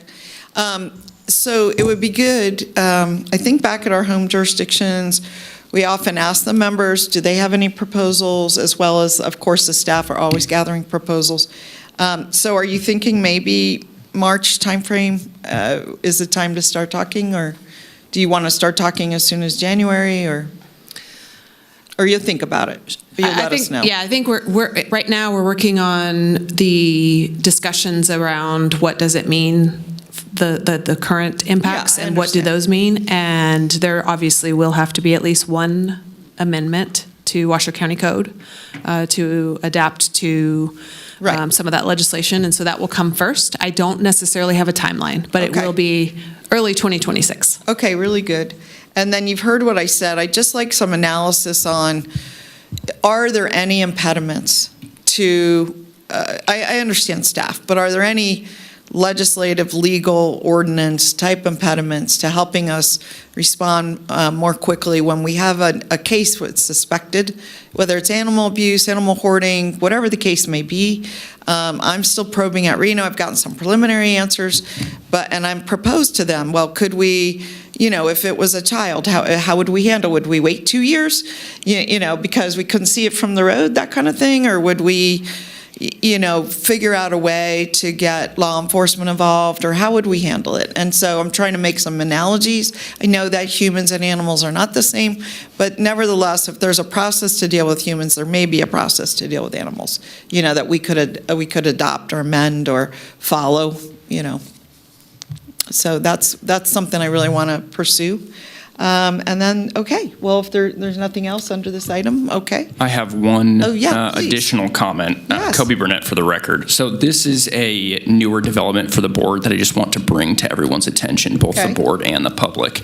I'm sorry, I can't be too enthusiastic about this one, but it is good. So pursuant to federal regulations, as well as the state of Nevada's web content accessibility guidelines, section 508 specifically, this relates to digital accessibility standards that are being implemented countywide. The county's switching some accessibility information and stuff around for our websites and platforms to ideally enhance a better and more cohesive accessibility experience for everyone. For this board, that just means that the way the public and the board will access future agendas, future materials, things like that, it'll change slightly. It'll look different.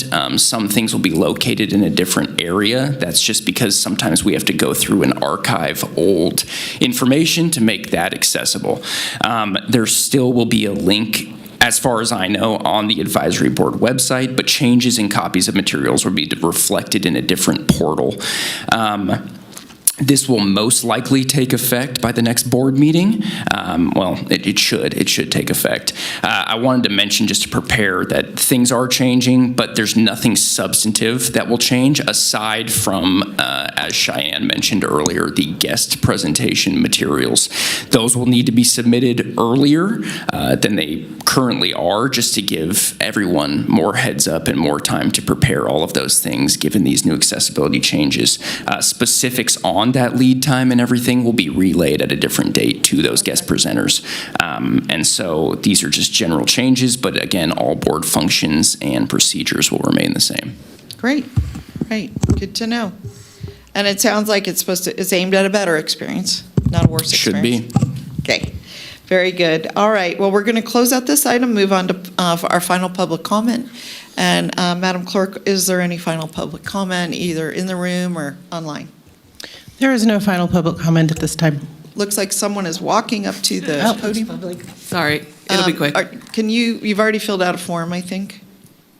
I don't think I did. I can. Okay. Can you, and introduce yourself, of course. Rebecca Goff, Nevada State Director for Humane World for Animals. During the emergency presentation, it reminded me, I'm not sure if this body knows, but Humane World for Animals does offer free law enforcement training, and included in that long menu, it's like 3 pages of training subjects that we offer. We do have an emergency preparedness training that is free to municipalities, as is all of our law enforcement training. We just completed a very successful training in Clark County on animal crimes and investigations, and we also did one with the city of Sparks back in June.